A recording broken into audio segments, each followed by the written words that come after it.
Instant gratification হবে। Instant gratification তো হয়, সত্যিই হয়, একটা এসকেপিজমও হয়, কিন্তু সেটা তো বেশিক্ষণ স্থায়ী হয় না, আরও তখন গুলিয়ে যায়। আমি রেগে গেছিলাম যে কেন দর্শক দেখলো না, তখন তো এত ওটিটি ছিল না, হয়তো কোনো ইউটিউবে পাইরেটেড লিঙ্কে দেখেছে, দেখে কি দারুণ ছবি, মানে দেখলেন না কেন তাহলে? একটা সময় অব্দি ওগুলো ভেবে একটু রাগ হতো বা মনে হতো কখনো নয় কখনো এই কথাগুলো ফেরত দেবো, তারপরে দেখলাম যে ওগুলো নয়েজই তৈরি করছে, তো ওগুলোকে একটু সরিয়ে রাখি, কিন্তু ভুলি না। যদিও মানে পরিবারের সবাই ইন্ডাস্ট্রির, কিন্তু I consider myself two be an outsider.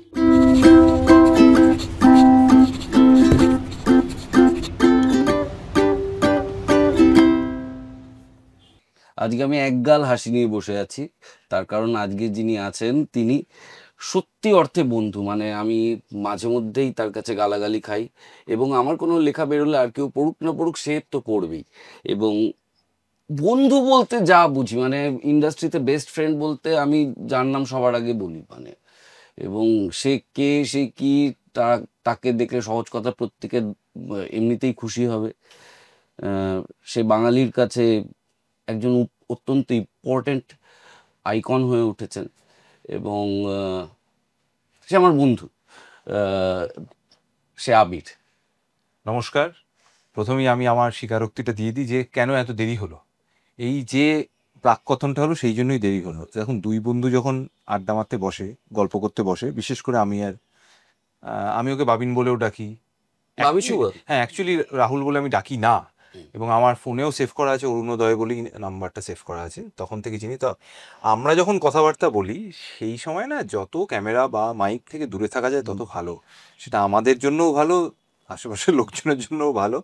বাবিন যখন প্রথম এই সহজ কথা শুরু করে, আমি প্রথম দিকে দেখে ওকে বলেছিলাম, তো আমাকে বলেছিল তুই কবে আসবি। তো আমি বললাম, দেখ, তোর সঙ্গে আড্ডা মারবো, বুঝে শুনে কথা বলতে হবে, এটা খুবই অস্বস্তিকর একটা ব্যাপার। কাজেই একটা কাজ করি, একটু অপেক্ষা করি, যদি কোনো সিনেমা টিনেমা আসে সেটা দিয়ে, তাতেও যে খুব একটা আড়াল হবে তা না।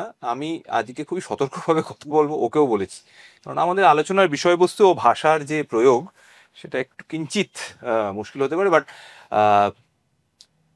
মজার বিষয় হলো যে এতদিনের বন্ধুত্ব, বাড়িতে আসছি প্রথম। আসলে এই বাড়িতে আর না আসারও কারণ আছে, এত লোভনীয় বাড়ি, এত বই, এত সিনেমা, না আসাই ভালো। না কিন্তু তুই বল, আহ, তুই ভাষা টাষা নিয়ে এত কথা বলছিস, আমাদের বন্ধুত্বের যা যা কমন থ্রেড আছে তার মধ্যে একটা বড় পার্ট হচ্ছে লিটারেচার। আজকে আমরা যেটা নিয়ে একটা বড় আলোচনায় ঢুকবো, সে তার জন্যই প্রাক কথন। ইনফ্যাক্ট তোরা নন্দিনীর প্রেম হয়েছে শীর্ষেন্দুর মাধ্যমে। একদম। এ তো মানে সেটা শীর্ষেন্দু জেঠুও জানেন। হ্যাঁ, আমি স্বীকার করেছিলাম যে শীর্ষেন্দু জেঠু জানেন, একদম। সেটা বইতে একবার উপহার দেওয়ার সময় লিখেও ছিলেন হাসতে হাসতে। হ্যাঁ, একদমই ঠিক। আমার নন্দিনীর সঙ্গে আলাপ। তুই কমার্সের স্টুডেন্ট হলেও লিটারেচার গুলে খাওয়া মানে যথেষ্ট পড়া একদম। আমার একটু আফসোস আছে, আমার এখন সত্যি সত্যি মনে হয় যে আমার আরো বেশি পড়া উচিত ছিল। এটা মানে অনেক সময় জিজ্ঞেস করেন কোনো রিপেন্টেন্স আছে, নেভার এনাফ, মানে যতই পড়বি। ওই বয়সেও, মানে কলেজ থাকাকালীন বা একদম কাজের ব্যস্ততা শুরু হওয়ার আগেও আমার মনে হয় আরেকটু বেশি পড়া উচিত ছিল। ঠিক আছে, ইয়ে করছি না। তবে আমি ওই যে জন্য তোকে ফোন করে বলি কেন, যে তুই এখনো লেখালেখিটা চালিয়ে যাচ্ছিস, তুই এখনো পড়াশোনাটা চালিয়ে যাচ্ছিস। পড়াশোনা মানে তো শুধু সিলেবাসে পড়াশোনা নয়, সেটা কোথাও গিয়ে ভালো লাগে। আর একদমই ঠিক, নন্দিনীর সঙ্গে আমার আলাপ তো এমবিএ করতে গিয়ে, তারপরে ক্লাসমেট, বন্ধু, তারপরে একটা কেমন জানি মনে হচ্ছে কথা বলতে বলতে কিরম মাঝে মধ্যে একটা ভিতরে যে হৃদস্পন্দন বল, একটা পতনের শব্দ, একটা শিশিরে ভাব, এসব হচ্ছে টচ্ছে। তারপরে মোক্ষম বিষয়টা যেটা হলো, এইভাবেই আড্ডা মারতে মারতে একদিন দুজনেই বললাম যে ওর প্রিয়তম বই দূরবীন, আর আমার প্রিয়তম বই ঘুনপোকা। ব্যাস, তারপর আর যায় কোথায়। আমি শীর্ষেন্দু যেটুকুও বলেছি, ঘুনপোকা প্রচন্ড ডিপ্রেশন। হ্যাঁ, না সেটা তো শীর্ষেন্দু বলেছেন যে উনি বারবার ডিপ্রেশনের শিকার হয়েছেন, মেলানকোলিয়ার একদম একদম মেলানকোলিয়া বলেন, রাইট, একদম। তোর মধ্যে তো শ্যাম এক ফোঁটাও অন্তত দেখা যায় না, অন্তত বাইরে থেকে। সেটা প্র্যাকটিস। আমি অ্যাকচুয়ালি ঘুনপোকা নিয়ে, যেহেতু তুই বললি, ঘুনপোকা বইটা আমি উপহার পাই, আমি তখন ফার্স্ট ইয়ারে পড়ছি। আমার প্রিয় বন্ধু, মানে বেস্ট ফ্রেন্ড, এখন সে বম্বেতে থাকে, ও ডাকনাম ঋষি, ও আমাকে বইটা দিয়েছিল। তখন তো আমাদের মধ্যে অ্যাকচুয়ালি বই, ক্যাসেট এগুলোই আদান প্রদান হতো, এবং সেটা কিন্তু সম্পূর্ণ হিসেব করে, মানে যে বইটা তুই আমি পড়বো সেটাই আমি তোকে গিফট দেবো, কারণ এরপরে তো আমি নেবো। এরকমও হয়েছে যে ক্যাসেট কেনা হয়েছে, ক্যাসেটের দুপিঠে দুটো সিনেমার গান, যত বেশি গান পাওয়া যায়, এবং সেটা দিয়ে এই এনে আগে আমি শুনবো, এটাও হয়েছে। তো ঘুণ পোকাটাও আমাকে দিয়েছিল, কারণ আমি প্রচণ্ডভাবে তখন শীর্ষেন্দুবাবুর লেখার প্রেমে পড়েছি, আরও সুনীল গাঙ্গুলির লেখার প্রেমে। তো ডিলই হয়ে গেল যে পরে একটা সুনীল গাঙ্গুলি বই ওকে দেবো। তো আমি কেলোর কীর্তি যেটা করেছিলাম, ক্লাস চলাকালীনই 1-2 পাতা উল্টেছিলাম। এবার তুই দেখবি ঘুণ পোকার যে বিশেষত্ব সেটা হচ্ছে দুরকম রিয়াকশন হয়। একটা হচ্ছে এই 8 থেকে 12 পাতা পড়ার পরে মনে হয় দূর কিছুই তো হচ্ছে না, বইটা সরিয়ে রাখা হয়, এটা একটা রিয়াকশন। আর একটা যেটা হয়, যেটা আমার হলো আর কি, ভয়ঙ্করভাবে মানে একবারে আঁকড়ে জাকিয়ে বসলো, এবং আমি ওই ক্লাসটা শেষ হওয়ার পরে এসে বললাম বাড়ি যাচ্ছি। এই যে বাড়িতে এসে আরো দুবার পড়লাম এবং ওই বিপদটি ঘটালাম জীবনে। তারপরে যে দাঁড়িয়ে রাখলে শ্যামকে বিষণ্ণ লাগে, বা it's a case of mutual ignorance, ডিন রাস্কো চেনেন না, আমি কে, আমিও জানি না উনি কে, বা খুচরো পয়সাগুলো পড়ে যাচ্ছে, বা সামনে সিগারেটে রেখে, বা হরিণের পায়ের শব্দে বৃষ্টি। তো কেলোর কীর্তিটা করলাম আর কি জীবনে। এবং ওই সময় তখন কত বয়স হবে, 18-19 বছর বয়স।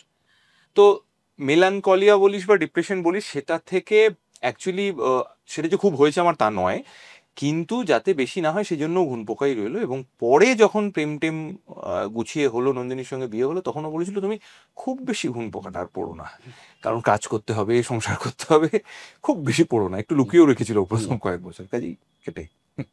খুব বেশি মানুষের সম্বন্ধে এটা বলা যায় না। তুই কিন্তু আমার কাছে 8-0 হারছিস, তাই তো? না রে, ওটা বোধহয় 14 হবে, 8-0 14-16 না, আরো বেশি হয়ে গেছে আমার মনে হয়, আরো বেশি হিসেব টিসেব করলে। আচ্ছা, এই খেলাটার হিসেব হচ্ছে রুমকিদি ওর মা হচ্ছে আমার স্ক্রিম মা হিসেবে অন্তত 10টা ছবি তো করেইছে মিনিমাম। আর আবির একটাও করে, আমি একটাও করি, এবং প্রতিবারই হিসেবটা আসে। এই গত কয়েক মাস আগে একটা ছবিতে অভিনয় করতে গিয়ে হঠাৎ একটা বামিনের থেকে মেসেজ, মানে আমি বলছি হিসেবটা, ভাই 12-0, কোনো কথা বলিস না, মানে 12টা ছবি হলো একসাথে, ওর মা হিসেবে অভিনয় করছে। সত্যি কোনো সিনেমায় আমার মায়ের ভূমিকা অভিনয় করে। ক্লোজেস্ট মনে হয় প্রেম বাই চান্সে মামি মামি হয়েছে, ওটাই ক্লোজেস্ট। না আমি বলছি এই থিয়েটারের বাড়িতে বড় হওয়া, যেটা আমি খুব কাছ থেকে দেখতে পাই, কারণ আমার বাবা মাও থিয়েটারের বাড়ি, এর প্রোস কনস কি কি? দেখ, প্রথমত এখন বুঝতে পারি যে আমার খুব একটা ইনস্টিটিউশনাল পড়াশোনার দরকার পড়েনি, কারণ আমি তো দেখছি আমার বাড়িতেই চলছে। এবার এরও দুরকম প্রতিক্রিয়া হতে পারে। এক হচ্ছে ভালোই লাগছে নাকি, বাড়িতে সবাই অভিনয় করছে, আর একটা হতে পারে টেকেন ফর গ্রান্টেড। আমার সৌভাগ্যক্রমে কোনোটাই হয়নি। একটা নাটক কেন প্রয়োজনীয়, শুধুমাত্র পারফরমেন্স বা এন্টারটেনমেন্টের জায়গা ছাড়াও আর কি কি প্রয়োজনীয়তা আছে, সেটা না ছোট থেকে যে খুব কাগজে কলমে বলা হয়েছে তা না, কিন্তু আমি দেখতে পাচ্ছি আমার পাশের ঘরে রিহার্সাল হচ্ছে, নাটকের প্রস্তুতি কি হয়, মেকআপ কেন লাগে, মেকআপ বা সাজসজ্জাটা ছাড়া হয়ে গেলে মানুষটা আবার তার ব্যক্তিগত জীবনে ফেরত আসে, এইগুলো খুব নর্মালি আমার জীবনে এসছে, সেটা আমার একটা বিশাল আশীর্বাদ। আর ওই শিক্ষা বল, ওই বোধটা বল, ওগুলো ভিতরে ভিতরে, ওগুলো কোনোদিনই মানে বাড়িতে কেউই, সে মা হোক বাবা হোক বা তারও আগে দাদু ভাই দিদা কাকা, এরা কেউই যে এটা করলে এটা, এটা করলে এটা হয়নি। তো আমার কাছে খুব ন্যাচারালি ব্যাপারটা এসছে। রাদার আমি তো, তুইও জানি যে ছোটবেলায় তো অতটা মন ছিল না, ছোটবেলায় তো খেলাধুলায় মন ছিল বেশি। না ইনফ্যাক্ট তুই তো বন্যী শিক্ষাতেই মেজর, সেই সময় রেজ বলা যায়, মানে সেই সময় ইয়াং মহিলাদের মধ্যে যথেষ্ট আলোচনা হচ্ছে চরিত্রটা নিয়ে। মেগাতে তো চরিত্রর নামে পপুলার হয়, তখন আবিরকে কেউ চেনে না। কিন্তু তুই কিন্তু তখনও এটাকে কেরিয়ার ভাবিসনি, কারণ তুই তখন রীতিমতো চাকরি করছিস। কেন মানে ওরকম সাফল্যের পরও কেন মনে হয়নি যে আসবো? না, এটা তুই বুঝবি, কারণ আমাদের যে বড় হয়ে ওঠাটা না, যে কারণে তোর লেখা আমার বেশি ভালো লাগে, সে একটা বই তোর, সে আমরা বইমেলায় গিয়ে ওপেন করলাম, সেটা সঙ্গে সঙ্গে পড়ে ফেললাম, কারণ আমি না কোথাও গিয়ে আমার ছোটবেলাটাও দেখতে পাই, যদিও আমার কিন্তু কলোনিতে বড় হওয়া নয়। এখন শুনলে মনে হবে বাবা এই তো সল্টলেকে বড় হওয়া, সল্টলেক তো ভীষণ পশ, এই সল্টলেক সেই সল্টলেকে অনেক তফাৎ। আমার মামা বাড়ি মানিকতলায়, তো নর্থ কলকাতা ওই এদোগলি সর্পির গলি, ওগুলোই আমার বড় হওয়া। তো আমি তোর লেখা পড়লে আমি ছোটবেলাটা দেখতে পাই তোর আমার। তো আমাদের ছোটবেলায় তো বলে দেওয়া ছিল যে তোমাকে তো গ্র্যাজুয়েশন অব্দি পড়াশোনা করতেই হবে, তারপরে তুমি যা করা করো। এবার মজাটা কি হলো বলতো, আমি যখন মাধ্যমিকের পরে কমার্স নিলাম, আমি যা নম্বর পেয়েছিলাম সেই সময় দাঁড়িয়ে কেউ কমার্স নিত না, আমি নিলাম কারণ আমার অঙ্কে ভয়, এক। আর দ্বিতীয়ত মামাদের, আমি হচ্ছি নরানাং মাতুলক্রম, দুই মামা এবং ছোট মামি তারা গোয়েঙ্কা কলেজে পড়েছে, আমাকেও পড়তে হবে। তখন থেকে যেটা একটা ঘুরপথে চাপটা এলো, সেটা হচ্ছে বাবা মা বললো হ্যাঁ পড়ো, এটার একটা অন্য চাপ আছে, তোকে তো প্রমাণ করতে হবে যে তুই যে সিদ্ধান্তটা নিয়েছিস সেটা ঠিক নিয়েছিস। হুম। এবার তোর নিজের দায়িত্ব, তুই তো দোষ দিতে পারবি না। তার বাবা বললো জয়েন্ট দিতে, আমার জয়েন্টটা খারাপ হয়ে গেল, আমি তো কবি হতে চেয়েছিলাম। এবার তুই বলেছিস তুই কবি হতে চেয়েছিস, এদিকে তুই ছন্দ মেলাতে পারছিস না, পুরোটা চাপ তোর ওপর। তো সেই কারণেই পড়াশোনা, তারপরে এমবিএ, অটোমেটিক্যালি ক্যাম্পাসিং এ চাকরি। এবং যদি তুই দেখিস অদ্ভুতভাবে চাকরি আর অভিনয়টা মানে বন্নিশিখা অলমোস্ট এক সময়। কারণ দেবাংশুদা যখন আমাকে একবার, আমি একটা ছোট্ট টেলিফিল্ম করেছিলাম দেবাংশুদার সাথে, স্ক্যান্ডাল, এখনো ইউটিউবে পাবি। বেনুদা ছিল, আর অদ্ভুত চেহারা তিনজন ছিল। একজনের নাম আবির চট্টোপাধ্যায়, একজনের নাম সোহম মানে বিট্টু, আর একজনের নাম পাউলি, সে চেনা দায় আর কি। সেটা মিলনদা ডিরেক্ট করেছিল, দেবাংশুদার গল্প, দেবাংশুদা ক্যামেরা করছে। তো সেই টেলিফিল্মটা শেষের দিকে দেবাংশুদা বললো, শোন আমি যদি নভেম্বর ডিসেম্বরে একটা বড় কাজে হাত দিই, তুই কি পারবি? আমি বললাম দেখো ওই সময়টা ক্যাম্পাসিং হয়ে যাওয়ার চান্স আছে, আর ক্যাম্পাসিং একবার হয়ে গেলে তখন আমি নিশ্চিন্ত যে চাকরি তো আমার ফেব্রুয়ারি মার্চ থেকে শুরু হবে, তাহলে আমি করতেই পারি। বলে ঠিক আছে তোকে জানাবো। তারপরে আমি বুঝেছি ওই টেলিফিল্মটা অ্যাকচুয়ালি বন্নিশিকা স্ক্রিন টেস্ট ছিল। তো তারপরে বন্নিশিকা শুরু হলো, এবং সত্যি কথা বলতে একেবারে ঘৃণ্য একটা নেগেটিভ চরিত্রে আমি অভিনয় করেছিলাম। তা সত্ত্বেও যে আলোড়ন এখনো জিজ্ঞেস করে লোকে আমাকে এত বছর পর, হ্যাঁ ওটা ওইভাবে শেষ হয়ে গেল। কামাল মল্লিক, আমি এবং এখন আমি মনে করি এত চরিত্র করার পরেও কামাল মল্লিকের মধ্যে একটা ক্যারেক্টার। বাট সত্যি কথা বলছি, ওই মধ্যবিত্ত মানসিকতা বল, ইনডিসাইসিভনেস বল, সবকিছু মিলিয়ে তখন মনেই হয়নি চাকরি যাবো। তখন তো মনে হচ্ছে দুটো, যতদিন দু নৌকায় যাওয়া যায়। এবং তখন সত্যি সত্যি ইন্ডাস্ট্রিও অ্যাকোমোডেট করেছে, আমি শনি রোববার বেশি শ্যুট করেছি। আমার যেহেতু শেয়ার মার্কেট একটু তাড়াতাড়ি বন্ধ হয়ে যায়, তার একটু আগে একটু ঢপ মেরে বেরিয়ে এসে সন্ধ্যেবেলা শ্যুট করেছি। সেই অ্যাকোমোডেট করেছে একটা নতুন ছেলের জন্য। যদিও আমার বাবা মাকে সকলেই প্রায় চিনতেন, কিন্তু তার সত্ত্বেও একটা নতুন ছেলে অভিনয় করবে বলে বাকিরা, শুধু কোয়ার্টিস্ট নয়, কলাকুশলী সকলে, ইভেন প্রডিউসার্স, তারাও রাজি হচ্ছেন। এটা আমি বলবো যে মারাত্মক ব্যাপার। কিন্তু সত্যি তখনও যে কোন মানে ভয়ে, অনিশ্চয়তা সব মিলিয়ে মনে ছিল দেখি না আর কদিন চাকরিটা করি। তুই বলেছিস তুই সতর্ক হয়ে কথা বলবি, আমিও বলে, আমাদেরও এখানে নিয়ম আছে, আমরা নেম ড্রপিং করি না। না। কিন্তু তারাপদ রায়ের একটা কবিতা আছে যে কিছু মানুষ থাকে যারা অপমান করতে ভালোবাসে, আর কিছু মানুষ থাকে যারা উপকার করে তারপর ভাবে জীবনটা কিনে নিয়েছে। হ্যাঁ, এবং বারবার সেটা মনে করি দেয়। বারবার সেটা মনে করিয়ে দেয়। এরকম অভিজ্ঞতা হয়েছে তোর? না, এটা হয়নি। মানে উপকার করে আসলে কি হয়েছে, এটা আমি পরেও রিয়েলাইজ করেছি, তুইও আরো ভালো বুঝবি। আমার গোটা পরিবার ইন্ডাস্ট্রি, মানে এখন তো বটেই, তখন মূলত নাটক, কিন্তু টেলিভিশন, সিনেমা, বাট স্টিল কুয়াশা যখনের সময় তো দেখছি ফাল্গুনি দা। হ্যাঁ ওটা ফার্স্ট, বাবার ওটা ফার্স্ট কাজ। এবং আমাদের অ্যাকচুয়ালি প্রথম কাজ কিন্তু সবার যিশু কাকুর সঙ্গে, যিশুদার সুপ্তর সঙ্গে। আমিও কোর্সে যখন 2-3 দিন একটা, তখন আমি বোধহয় ক্লাস 12-এ পড়ি, একটা ছোট্ট পাঠ করেছিলাম। মা বাবা সবার হাতে খড়ি যিশু কাকু। আর যিশু কাকুর একটা মজার বিষয় ছিল, আমার মাধ্যমিকের যেদিন রেজাল্ট বেরোলো সেদিন বাবা যিশু কাকুর ফ্লোরে শ্যুট করছে।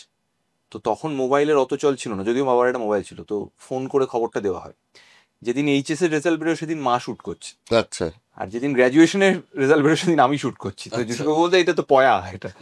বাট যদিও মানে পরিবারের সবাই ইন্ডাস্ট্রির, কিন্তু I consider myself two be an outsider.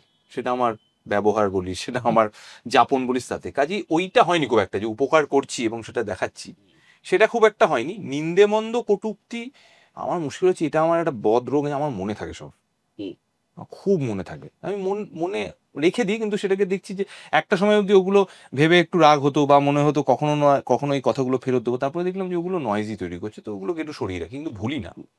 ওই মানে মাঠে নামলে সেঞ্চুরি করবো, ওটাই আমার উত্তর। না, কাজ দিয়ে উত্তর দিই, আর সবসময় অত উত্তর দেওয়ারও প্রয়োজন বোধ করি না কি এখন, আগে হতো না। কিন্তু এটা আমার মনে হয় অভিজ্ঞতা বয়স শিখিয়েছে যে অত উত্তর দিতে হবে না, তুমি তোমার মতো কাজ করো, কিন্তু ভুলি না ফর শিওর। দাগ আছে হে বলে একটা কথা আছে। আরে আর বলিস না, এই একটা দাগই করে দিল মহিলাদের হৃদয়ে একেবারে যে ইয়েটা তোলে। কিন্তু ছোটবেলায় কখনো এটা নিয়ে ইনসিকিউরিটি হয়েছে? না, ইনসিকিউরিটি হয়নি। মানে যেটা হয়েছিল আমার মনে আছে, যেদিন অ্যাক্সিডেন্ট, কাটা দাগ হয়ে গেল, কেমন দেখতে লাগলো। অ্যাক্সিডেন্টটা হলো, সাইকেল চালিয়ে যখন ফিরছি স্কুল থেকে, প্রচন্ড বৃষ্টি, তো আমি স্কিড করে গেছিলাম। উল্টো দিক দিয়ে একটা ম্যাটারও এসেছে, আমি দেখেওছি, আমি ব্রেকও মেরেছি, বাট ধরেনি। মানে আমার বিশাল সৌভাগ্য যে আমার ওপর দিয়ে জানি মেরে দিয়ে চলে যায়, আর আমি এরকম পড়েছিলাম। আমার প্রথম ভয়টা ছিল দাঁতগুলো না পড়ে যায়। আর তখন এত ভালো স্বাস্থ্য ছিল, মাংস তো কিছুই ছিল না, রক্ত খুব একটা বেরোয়নি, কিন্তু আমি রুমাল চেপে, আমি খালি দাঁত জিভ দিয়ে দেখছি দাঁতগুলো পড়ে যায়নি তো। তারপরে তো অসহ্য যন্ত্রণা শুরু হলো, স্টিচ হলো, স্টিচের পরে আমার মনে আছে আমার ব্লাড শট হয়েছিল, চোখটা প্রায় 20-25 দিন। এবার যখন স্টিচ ফিচ করে এনে শুইয়ে দেওয়া হয়েছে বাড়িতে, ডাক্তার বলেছিলেন যে এবার কিন্তু পেন কিলার এফেক্ট আস্তে আস্তে কমবে। বিভৎস ব্যথা হচ্ছে, বাড়ির অনেকেই আসছেন দেখা করতে, তারা আহাহু করছেন। দিদা খুব ক্ষেপে গেছে, দিদা বলছে এই মুখে দাগ হয়ে গেল, মুখে দাগ হলো। তো দিদাই বলেছিল, আমার খুব একটা ওটা নিয়ে চিন্তা ভাবনা অত ছিল না। ওই বয়সে হয়ও না না, যে মুখে কি হলো হ্যাঁ, হলো। বড় হোক মানে ইভেন যখন কলেজ ফলেজে পড়ছি তখন অত পাতে অনেকে জিজ্ঞেস করতে এটা কি করে হয়েছে টয়েছে এরকম হতো, বাট অত সেটা কিরম ভাবে করতো, কিভাবে হলো গো? না গো তখন হয়নি রে, অত গো গো পাইনি, তুই তোকারিতেই ছিলাম বেশিরভাগ সময়। মজা হলে এমবিএ তে একজন বান্ধবী, আমি এমনি কথাবার্তা হচ্ছিল, আমি বললাম হ্যাঁ এইটা একটা দাগ হয়ে গেছে, হয়তো সব চরিত্রে মানাবে না, কারণ তখন না একটু একটু অ্যাক্টিং এর নেশাটা এবং ক্যামেরার সামনে ভাল লাগছে, বুঝেছিস তো, টুকটুক করে কয়েকটা কাজ করেছি, এটা বোধহয় যদি চেঞ্জ। তখন সেই বান্ধবী বললো না এটা দরকার নেই, এটাই তো আলাদা, এটাই তো আলাদা করে দিচ্ছি, এটা তো ভাল লাগছে। আমি অবাক হয়ে গেলাম, এটা ভাল লাগছে। আমি ওটা নিয়ে ভাবিনি, কিন্তু আমার ধারণা ছিল একটা কাটা দাগ বের মুখের মধ্যে। আমি অবাকই হয়ে গেলাম, এটা প্রথম কেউ বলেছিল, এবং সেটা যে এরম দাগই হয়ে যাবে সেটা আমি বুঝিনি। কিন্তু যেটা বুঝলাম সেটা হচ্ছে যিনি বলেছিলেন তিনি আমার স্ত্রী বর্তমানে, নন্দিনী। তো ঠিকই বলেছিলেন হয়তো, জানি না। তবে অনেক জায়গায় বলি যে দেখুন আমার ইচ্ছাকৃত এটা নয়, এটা হয়ে গেছে, এরকম নয়। ইচ্ছে করে করে একজন না। বলেছিল দাদা এটা কি আপনি খুর দিয়ে করেছেন, আমায় জিজ্ঞেস করেছিল। আমি কি বললাম, "কেউ-" দাড়ি না কি হ্যাঁ, নিজের গাল আমি চাচ্ছে? করবো নিজের গাল এইভাবে, কি বলছেন কি বলে, না না না না, এটা ইচ্ছাকৃত নয়, হয়ে গেছে।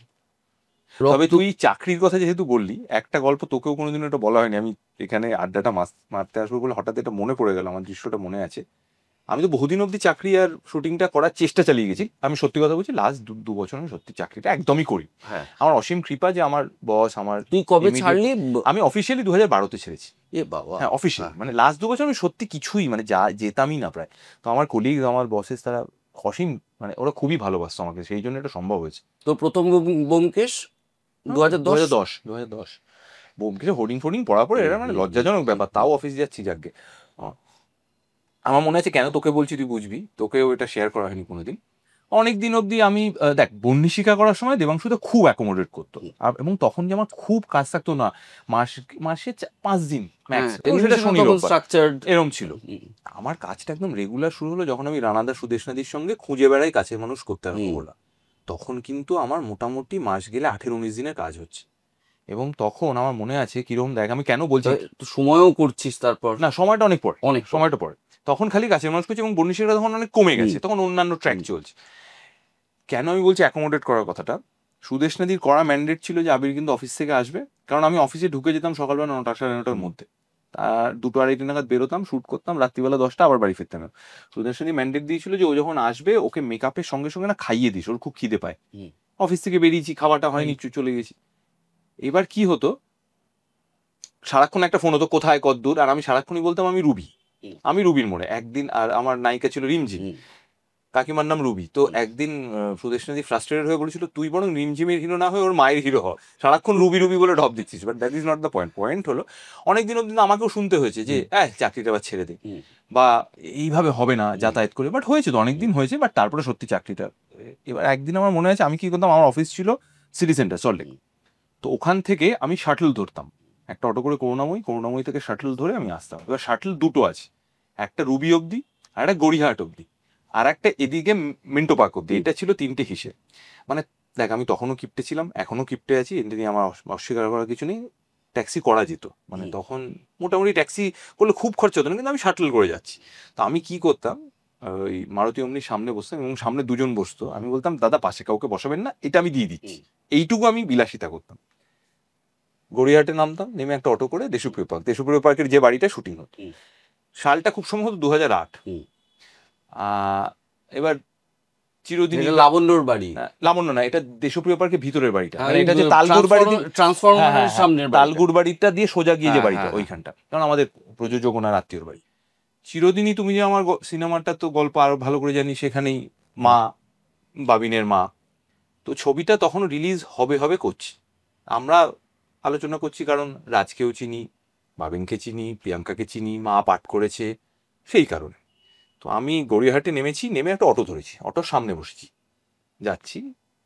আমি দেখলাম যখন ওই ঠিক প্রিয়া আর ইয়ের সিগন্যালটা আটকেছি, আমি দেখলাম তুই রাস্তা পার হচ্ছিস। আমি বললাম ও কদিন পরে সিনেমা রিলিজ করবো, ও যদি এখনো রাস্তা পার হতে পারে, আমি তো টেলিভিশন করছি, আমি এখন অটোতে যাতায়াত করতে পারি। এটা আমার কোনোদিন তোর সঙ্গে শেয়ার করা হয়নি, আমি এখানে আড্ডা মারতে আসবো বলে হঠাৎ এটা আমার মনে পড়লো। আই স্টিল রিমেম্বার, কারণ খুব সম্ভবত তার 2-3 দিন বা 3-4 দিনের মধ্যে তোদের রিলিজটা ছিল, এটা আমার মনে আছে, কারণ তখন খুব আলোচনা হচ্ছে সেই কারণে। এই যে তুই নিজে নিজেকে কিপটে বললি, কিন্তু আমি একটা ভালো ইংরেজি শব্দ শিখেছি, কি আমার এক বন্ধুর বউ বলেছে ফ্রুগাল। ফ্রুগাল, হ্যাঁ, আমি ও কিপটেটা দিচ্ছি না, ফ্রুগালটা দিচ্ছি। ফ্রুগাল। কিন্তু আমি তোকে খুব একটা কিপটেমি করতে দেখিনি। বিং সেন্সিবলটাকে কিপটে বলা যায় না, মানে না, আমার মনে হয় ওটাও আমাদের কোথাও একটা পার্ট ছিল। আসলে আমাদের দেখ, আমি বলছি না যে আমাদের এমন বলছি মনে হচ্ছে অনেক দিন আগের অনেক বয়স, তা নয়, কিন্তু দেখ আমাদের ছোটবেলায় প্রথমত এত অপশন ছিল না, এবং আমার মনে হয় যে ভাগ্যিস ছিল না। সো আমরা না ভ্যালু করতে শিখেছি।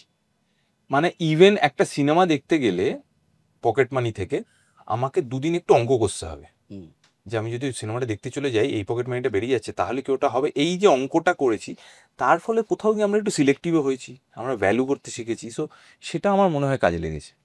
তুই একটা খুব সুন্দর কথা বললি যে দেবাংশুদা যেমন অ্যাকোমোডেট করতো, তেমনি সুদেশনাদি বলে দিত ও আসছে অফিস থেকে, ওকে খাইয়ে দাও।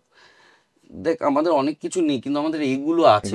একদম আমাদের ইন্ডাস্ট্রি অবশ্যই আছে এরকম কিছু মানুষ যারা তোকে খুব ছুঁয়ে গেছে। ধর ক্রস কানেকশনটাও তো তোর লাইফে খুব ইম্পর্টেন্ট একটা ছবি। দেখ আমার যেটা হলো ক্রস কানেকশন, যেহেতু রানাদা সুদেশনা দিদি কাজ, এই যে একটা টেলিভিশন করছি সেখান থেকে সিনেমা করা, তুই ঋত্বিক দুজনেই, ঋত্বিক রিমঝিম, পায়েলও টেলিভিশনই করছে, যদিও পায়েলে আই লাভ ইউ হিট ছিল, বাট ও তখন হিন্দিতে অনুরাগ বাসুর লাভ স্টোরিটা করছিল, ও টেলিভিশনই করছিল। তা আমার এই জার্নিটা খুব গ্র্যাজুয়াল হয়েছে। আমার কিন্তু এরকম মনে হয় না ওরে বাবা এবার টেলিভিশন থেকে তাহলে সিনেমা, কারণ আমি তো একই টিমের সঙ্গে কাজ করছি। ইভেন টেলিভিশন থেকে দেখ, তুইও জানিস, আমরাও জানি, টেলিভিশন থেকে হঠাৎ করে লিড অ্যাক্টর অ্যাক্ট্রেস চলে গেলে মুশকিল হয়। সেটাও হলো না, কারণ ওরাই তো শিডিউল করছে, ওরাই গল্প সাজাচ্ছে।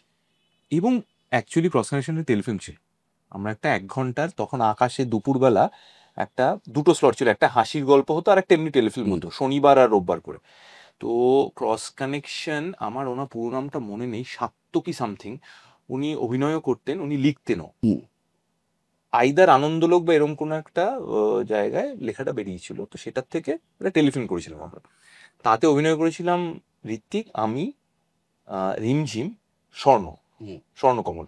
তো ওটা করার পরে আমরা এমনি নিজেদের মধ্যে মজা করেছি, আড্ডা মেরেছি যে হেডে সিনেমা হলে ভালো হতো, কারণ তখন তুই যদি দেখিস সময়টা, বং কানেকশন হয়ে গেছে কয়েকদিন আগে, চলো লেটস গো হয়ে গেছে, এদিকে অন্তহীন ন্যাশনাল অ্যাওয়ার্ড পেয়েছে, এই ধরনের ছবিও যে হতে পারে এটার একটা বিশ্বাস হচ্ছে আমাদের। তো সেই সময় হঠাৎ করে দেখলাম পদ্মদা স্ক্রিপ্ট লিখতে আরম্ভ করলো, স্ক্রিপ্টটা রেডি হয়ে গেল, শুটিং হয়ে গেল, তো ওটা খুব গ্র্যাজুয়ালি হয়েছে। তো আমার খুব ওরকম মনে হয় শিফট করে যাচ্ছি টেলিভিশন থেকে, তারপরে আবার I went back to television. এবার যে কারণে আপনার পদার্পণ, পায়ের ধুলো, এটা তো আগুনে হাত। পুতুল নাচের রীতিকথা, মানে বলতে পারিস বাংলা সাহিত্য যদি পুড়িয়ে ফেলার পর 4-5টা বই পড়ে থাকে, তার মধ্যেও ঠিক পুতুল নাচের রীতিকথা থাকবে। তো যখন এলো, এবং ডিরেক্টরটার নাম লালদা, সুমন মুখোপাধ্যায়, যার পড়াশোনা নিয়ে অন্তত এবং আমরা যেরকম নিয়ে বলতে পারি বিদ্বান স্কলার, হ্যাঁ, আমাদের প্রজন্মের একদম একজন একদম অথেন্টিক মানুষ। তখন কি ভাবলি যে শশী চরিত্রটা তো আমাদের সবার? ভয় পেয়েছিলাম, প্রথমত একটু ঘাবড়ে গেছিলাম। আর সময়টা হচ্ছে 2021 অক্টোবর এরকম সময়টা, তখন পোস্ট কোভিড, সবে সবে কাজ শুরু হয়েছে। আমি তখন হিন্দি সিরিজটা করছি অবরোধ। তো তখন লালদা সোনি লিভেট, তো তখন লালদা একদিন বললো যে আমি পুতুল নাচটা এবার করবো। এবার দেখ তখন অনেকগুলো অনিশ্চয়তা কাজ করছিল। এক হচ্ছে যে শুটিংটা কি আদৌ ঠিক মতো করা যাবে, কারণ তখনও প্রচুর নিয়ম প্রোটোকলস আমাদেরই সুরক্ষার জন্য। তাহলে ঠিক আছে শুনি একবার। তো পুতুল নাচটা শুনেই একটু তো হাঁটুটা কেঁপেই ছিল, তারপরে শশী, তারপরে লালদা, সব মিলে আমি একটু ঘাবড়েছিলাম, এবং অনেস্টলি বলছি আমি একটু অবাক হয়েছিলাম। কারণ আমার মনে হয়েছিল যে মঞ্চের কাউকে বোধহয় লালদা নেবে মেন রোলটায়। আমি একদমই ভাবিনি যে আমার কাছে আসবে, কারণ লালদার সঙ্গে আমি এর আগে কাজ করিনি বলতে পারি, একটা ছোট্ট স্কিট মতো করেছিলাম একটা। আমি একটু অবাকই হয়েছিলাম, কেন আমি, বাট তারপরে সেটা ভাবিনি। তারপরে মনে হয় হ্যাঁ ঠিক আছে, আমার কাছে তো এসছে, বেশি আতলামি করবো না, কেন আমি এসব করবো না। কিন্তু ঘাবড়েছিলাম, বাট একটা জিনিস মনে হয়েছিল লালদা থাকার ফলেই একটা ভরসা ছিল যে করিয়ে নেবে এক। আর যেহেতু লালদারও খুব পছন্দের একটা উপন্যাস, অনেকদিন ধরেই প্ল্যান যে এটা ছবিটা হবে। আমি তো এখন তো লালদা বলে প্রায় 2006 প্রায় একবার হয়ে গিয়েছিল, বাট হয়নি ছবিটা তখন। সো আমি তারপরে দেখলাম যে আমি একটু সমর্পণ করে দিই, সঁপে দিই ডিরেক্টরের কাছে। আর একটা জিনিস হয়েছিল, স্ক্রিপ্টটা শোনার পরে লালদা বলেছিল তুই আর এখন আর উপন্যাসটা পড়িস না, যেটা আছে থাক, ওই স্মৃতিটা থাক। কারণ দেখ, যেটা আমরা বারবার বলি, দুটো আলাদা মিডিয়াম। অত বড় একটা উপন্যাস, সেটাকে সিনেমা কি করে হবে? তো এবং আমারও কোথাও গিয়ে স্ক্রিপ্টটা যেভাবে লেখা হয়েছিল সেটারও অনেক অদল বদল হয়েছে, কারণ আমরা শ্যুটটা শুরু করি 22 ফেব্রুয়ারি মার্চ, কোভিড পরে এটা আমার ফার্স্ট বাংলা ছবি। তো আমার না স্ক্রিপ্টে যেভাবে লেখা হয়েছে বা স্ক্রিপ্টে যে শশীকে আমরা দেখতে পাচ্ছি, আমার বেশি সুবিধা হলো তার সাথে রিলেট করতে। আর পুতুল নাচটা এমন একটা উপন্যাস, তুই দেখবি, আমি কালকেই বোধহয় বলছিলাম যে এটা যদি এখন কেউ পড়ে, মানে ধর আবার পড়ছে সিনেমাটা দেখতে যাবার আগে, তুই না মানে চট করে পড়তে পারবি না, তোকে একটু একাডেমিক্যালি পড়তে হবে। হ্যাঁ, একটু মন দিয়ে, একটু শান্ত হয়ে পড়তে হবে, এটা ওরকম উপন্যাস। সো আমি তখন অ্যাকচুয়ালি স্ক্রিপ্টটাতে বেশি কনসেন্ট্রেট করেছি অ্যান্ড ডিরেক্টরস ভার্সন। বাট শশীকে আমার বেশি রক্ত মাংসের মানুষ স্ক্রিপ্টে মনে হয়েছে। না আসলে তুই যেটা বলছিস এই যে পুতুল নাচটা ওরকম ভাবে বসে প্লেনে যেতে যেতে পড়া যাবে না। আসলে ওই তখন ওই ফ্রয়েড ইন্ডিয়াতে সবে ঢুকছে, এবং মানিকবাবু মানিক বন্দ্যোপাধ্যায় ফ্রয়েড দ্বারা প্রচন্ড ভাবে 30 বছর বয়সে ওই উপন্যাস লিখছে। হ্যাঁ, ওই মানে মানুষের ওই জটিল যে তৃতীয় রসায়ন উপন্যাস খুব সম্ভবত। কি করে লিখছে, মানে সেই জন্যই বোধহয় এই লোকগুলো এরকম। আর ফ্রয়েড তো অবশ্যই, আমার যেরকম শশীর চরিত্রে বিশেষ করে আর মার্কস তো মার্কস তো আছেই, উনি ভীষণভাবে মার্কস বিশ্বাস করতেন। আমার কিন্তু কোথাও গিয়ে শশীর মধ্যে, তুই বল, তুইও মানে রাইট পার্সন টু সে, যে শশীর মধ্যে আমি কোথাও কিন্তু, যেহেতু ওর কলকাতায় পড়াশোনা, লন্ডন যাবে, ওর মধ্যে কোথাও কিন্তু একটু ওই ভিক্টোরিয়ান যে একটা পিউরিটি আছে সেটাও আছে। সেই কারণে তুই ভাব, একজন পুরুষ নারীকে বলছে শরীর শরীর তোমার মন নাই কুসুম। এটা আমরা সাধারণত নারীকে বলতে শুনি যে পুরুষ খালি শারীরিক চাহিদার পিছনে ছুটছে, ও উল্টোটা বলছে, একজন পুরুষের তরফ থেকে এটা আসছে। এবং আমরা উপন্যাসেও দেখি, যে সিনেমা তো আছেই, যে ওর যে কুসুমের সঙ্গে সময় কাটাতে খারাপ লাগে তা তো নয়, ভালোই লাগে, বলে যে তোমার কাছে এলে মনটা অনেক ইয়ে হয়ে যায়। কিন্তু ও জানে অন্য কারোর বউ, ওই রকম একটা সেট আপ গ্রামের, সেখানে এটা নিয়ে কথা উঠতেই পারে, তাই ও কোথাও একটু গুটিয়ে থাকে। এই যে ইয়েটা, মানে অবশ্যই শশীর দ্বন্দ্ব আছে, একটা বিশ্বাস অবিশ্বাস, বিজ্ঞান কুসংস্কার, তার সাথে সাথে এটাও সামহাও, এটা আমায় কোথাও কানেক্ট করতে সাহায্য করেছে। এরকম একটা ছবি মানে সেটা বানাতে এগিয়ে আসাটাও তো একটা বড় কথা। মানে এটা কি কে সমীরণ করেছে, সমীরণ ক্যালাইডোস্কোপ। এবং সমীরণ অ্যাকচুয়ালি যদি আমরা 2022-এ গিয়ে দেখি, তখনও কিন্তু, তার আগেও দুটো ছবি করেছে, দুটো ছবি কিন্তু ব্যবসায়িক দিক থেকে খুব একটা সফল নয়। ইন্দ্রদীপ দত্তা করেছিল, কেদারা করেছিল, বিসমিল্লাহ করেছিল, দুটো কোনোটাই ব্যবসায়িক দিক দিয়ে খুব একটা কিন্তু সফল নয়, যদিও কেদারা প্রাইজ পেয়েছে, ন্যাশনাল অ্যাওয়ার্ড পেয়েছে। তো তারপরে এরকম একটা গল্প। আর একটা জিনিস দেখ, তুই যে, আমি সহজেই বুঝবো, আমি যে মুহূর্তে বলবো যে 22 সালে দাঁড়িয়েও 25 দিন শুটিং হয়েছে, বিশাল না মোমেন্ট, যে এটা বলবো মুঘলে আজম মনে হচ্ছে। হ্যাঁ, মানে এটা হয়তো সাধারণ দর্শক যারা, তাদের পক্ষে আমরা কেন বলছি, হয় হ্যাঁ 14 দিন, সেখানে 25 দিন ধরে শুট হচ্ছে। এবং লালদা এটা আমায় বলেছিল যে দেখ, আমি কিন্তু একটু আমার মতো করে শুট করতে চাই, সেটা আমার খুব হেল্প হলো। আমার অনেকদিন পরে একটা ছবি করতে গিয়ে মনে হলো আমি একটা সিনেমা করছি, যেখানে সব সময় আমায় সংলাপ বলতে হচ্ছে না, অনেক সাইলেন্ট মোমেন্ট, নিঃশব্দ মুহূর্ত আছে। একটা এরকম আছে যে একটা নদীতে একটা নৌকো এগিয়ে যাচ্ছে, যেরকম আমরা জানি, এবং সেখানে সেই স্পেসটা দেওয়া আছে, সেই পজেস গুলো আছে। কিন্তু আমাদের এই 1 মিনিটের তো তারা এই 59 সেকেন্ড, হ্যাঁ 59 সেকেন্ড, তারা এই অ্যাটেনশন দেবে। তো আমার একটা ভয় আছে। এবং আমি তো যখনই এই ফিল্মের প্রমোশন করার আগে আমি বলেছিলাম যে দেখো, এটা না ওই প্রথাগতভাবে যেরকম প্রমোশন হয় সব ছবিতে, সেরকম করো না, এটা সেরকম ছবি নয়। এবার এই পিছনে কতগুলো মুশকিলের জায়গা তৈরি হয়েছে জানিস তো বাবিন। এক হচ্ছে, আমাদের একটা আসলে স্ট্যান্ডার্ডাইজেশন করে দিলে তো সুবিধা হয়, সবাইকে একটা এর মধ্যে ফেলে দিলে তো সুবিধা হয়, সেটা সব দিকে, শুধু সিনেমা নয়, সমস্ত ক্ষেত্রে এটা সুবিধা হয়। কিন্তু আমাদের তো একটু অসুবিধা করতে হবে মাঝে মধ্যে, নয়তো তো আমরা ভাবছি আপাত সুবিধা, বা এই যে যেটা বলছি, যে অনেকেই বলে সারা দিনের যা স্ট্রেস, পৃথিবীতে এমন সমস্ত ঘটনা ঘটছে, চাকরি বাকরি কেরিয়ার সব নিয়ে এত ঘেটে থাকি, তারপর আবার কেন এত ভাববো ইনস্ট্যান্ট গ্র্যাটিফিকেশন হবে। ইনস্ট্যান্ট গ্র্যাটিফিকেশন তো হয়, সত্যিই হয়, একটা এসকেপিজমও হয়, কিন্তু সেটা তো বেশিক্ষণ স্থায়ী হয় না, আরও তখন গুলিয়ে যায় বিষয়টা। তো আমার যেটা ভয় লাগছে, আমরা যে মুহূর্তে বলছি একটা উপন্যাস, যে মুহূর্তে বলছি মানিক বন্দ্যোপাধ্যায়, যে মুহূর্তে ট্রেলার বা টিজার যেগুলো ছাড়া হয়েছে, সেগুলো দেখেও তো বোঝা যাচ্ছে যে যেরম ছবি আমরা দেখি ঠিক সেরম নয়। দৃশ্যপটগুলো যেরকম তৈরি হয়েছে, আমার তাতে একটা আশঙ্কা হচ্ছে এটা দেখে না মানুষ ভাবেন ও বাবা খুব গম্ভীর, আমায় অনেক ভাবতে হবে, এটা আঁতলামি হয়ে যাবে, আমার ওইটা একটা আশঙ্কা।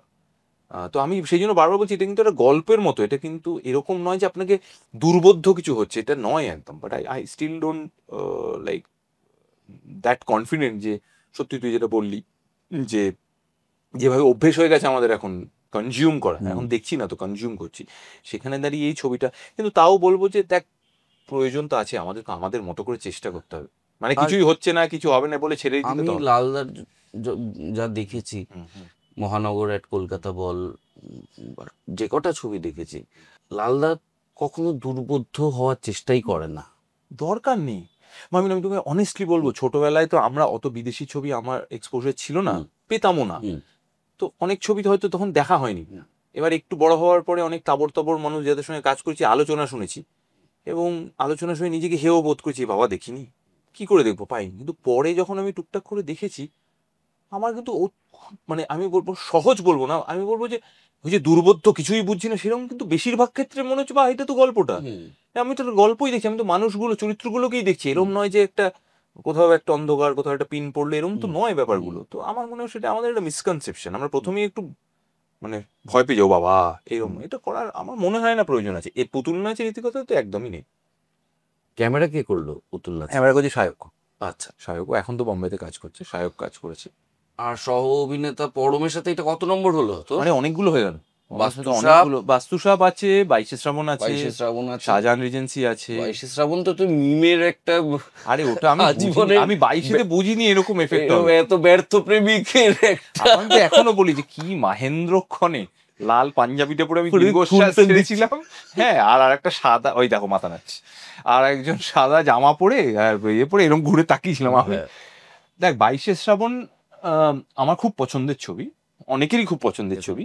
তো সে ওই বাইশে শ্রাবণ রিলিজের পরে একটা এরকম আলোচনা হয়েছিল যে একটা থ্রিলারে এই পোর্শনটা কেন, হুম। মানে এই ত্রিকোণ প্রেম বা হুম। সূর্যর এই জায়গাটা কেন।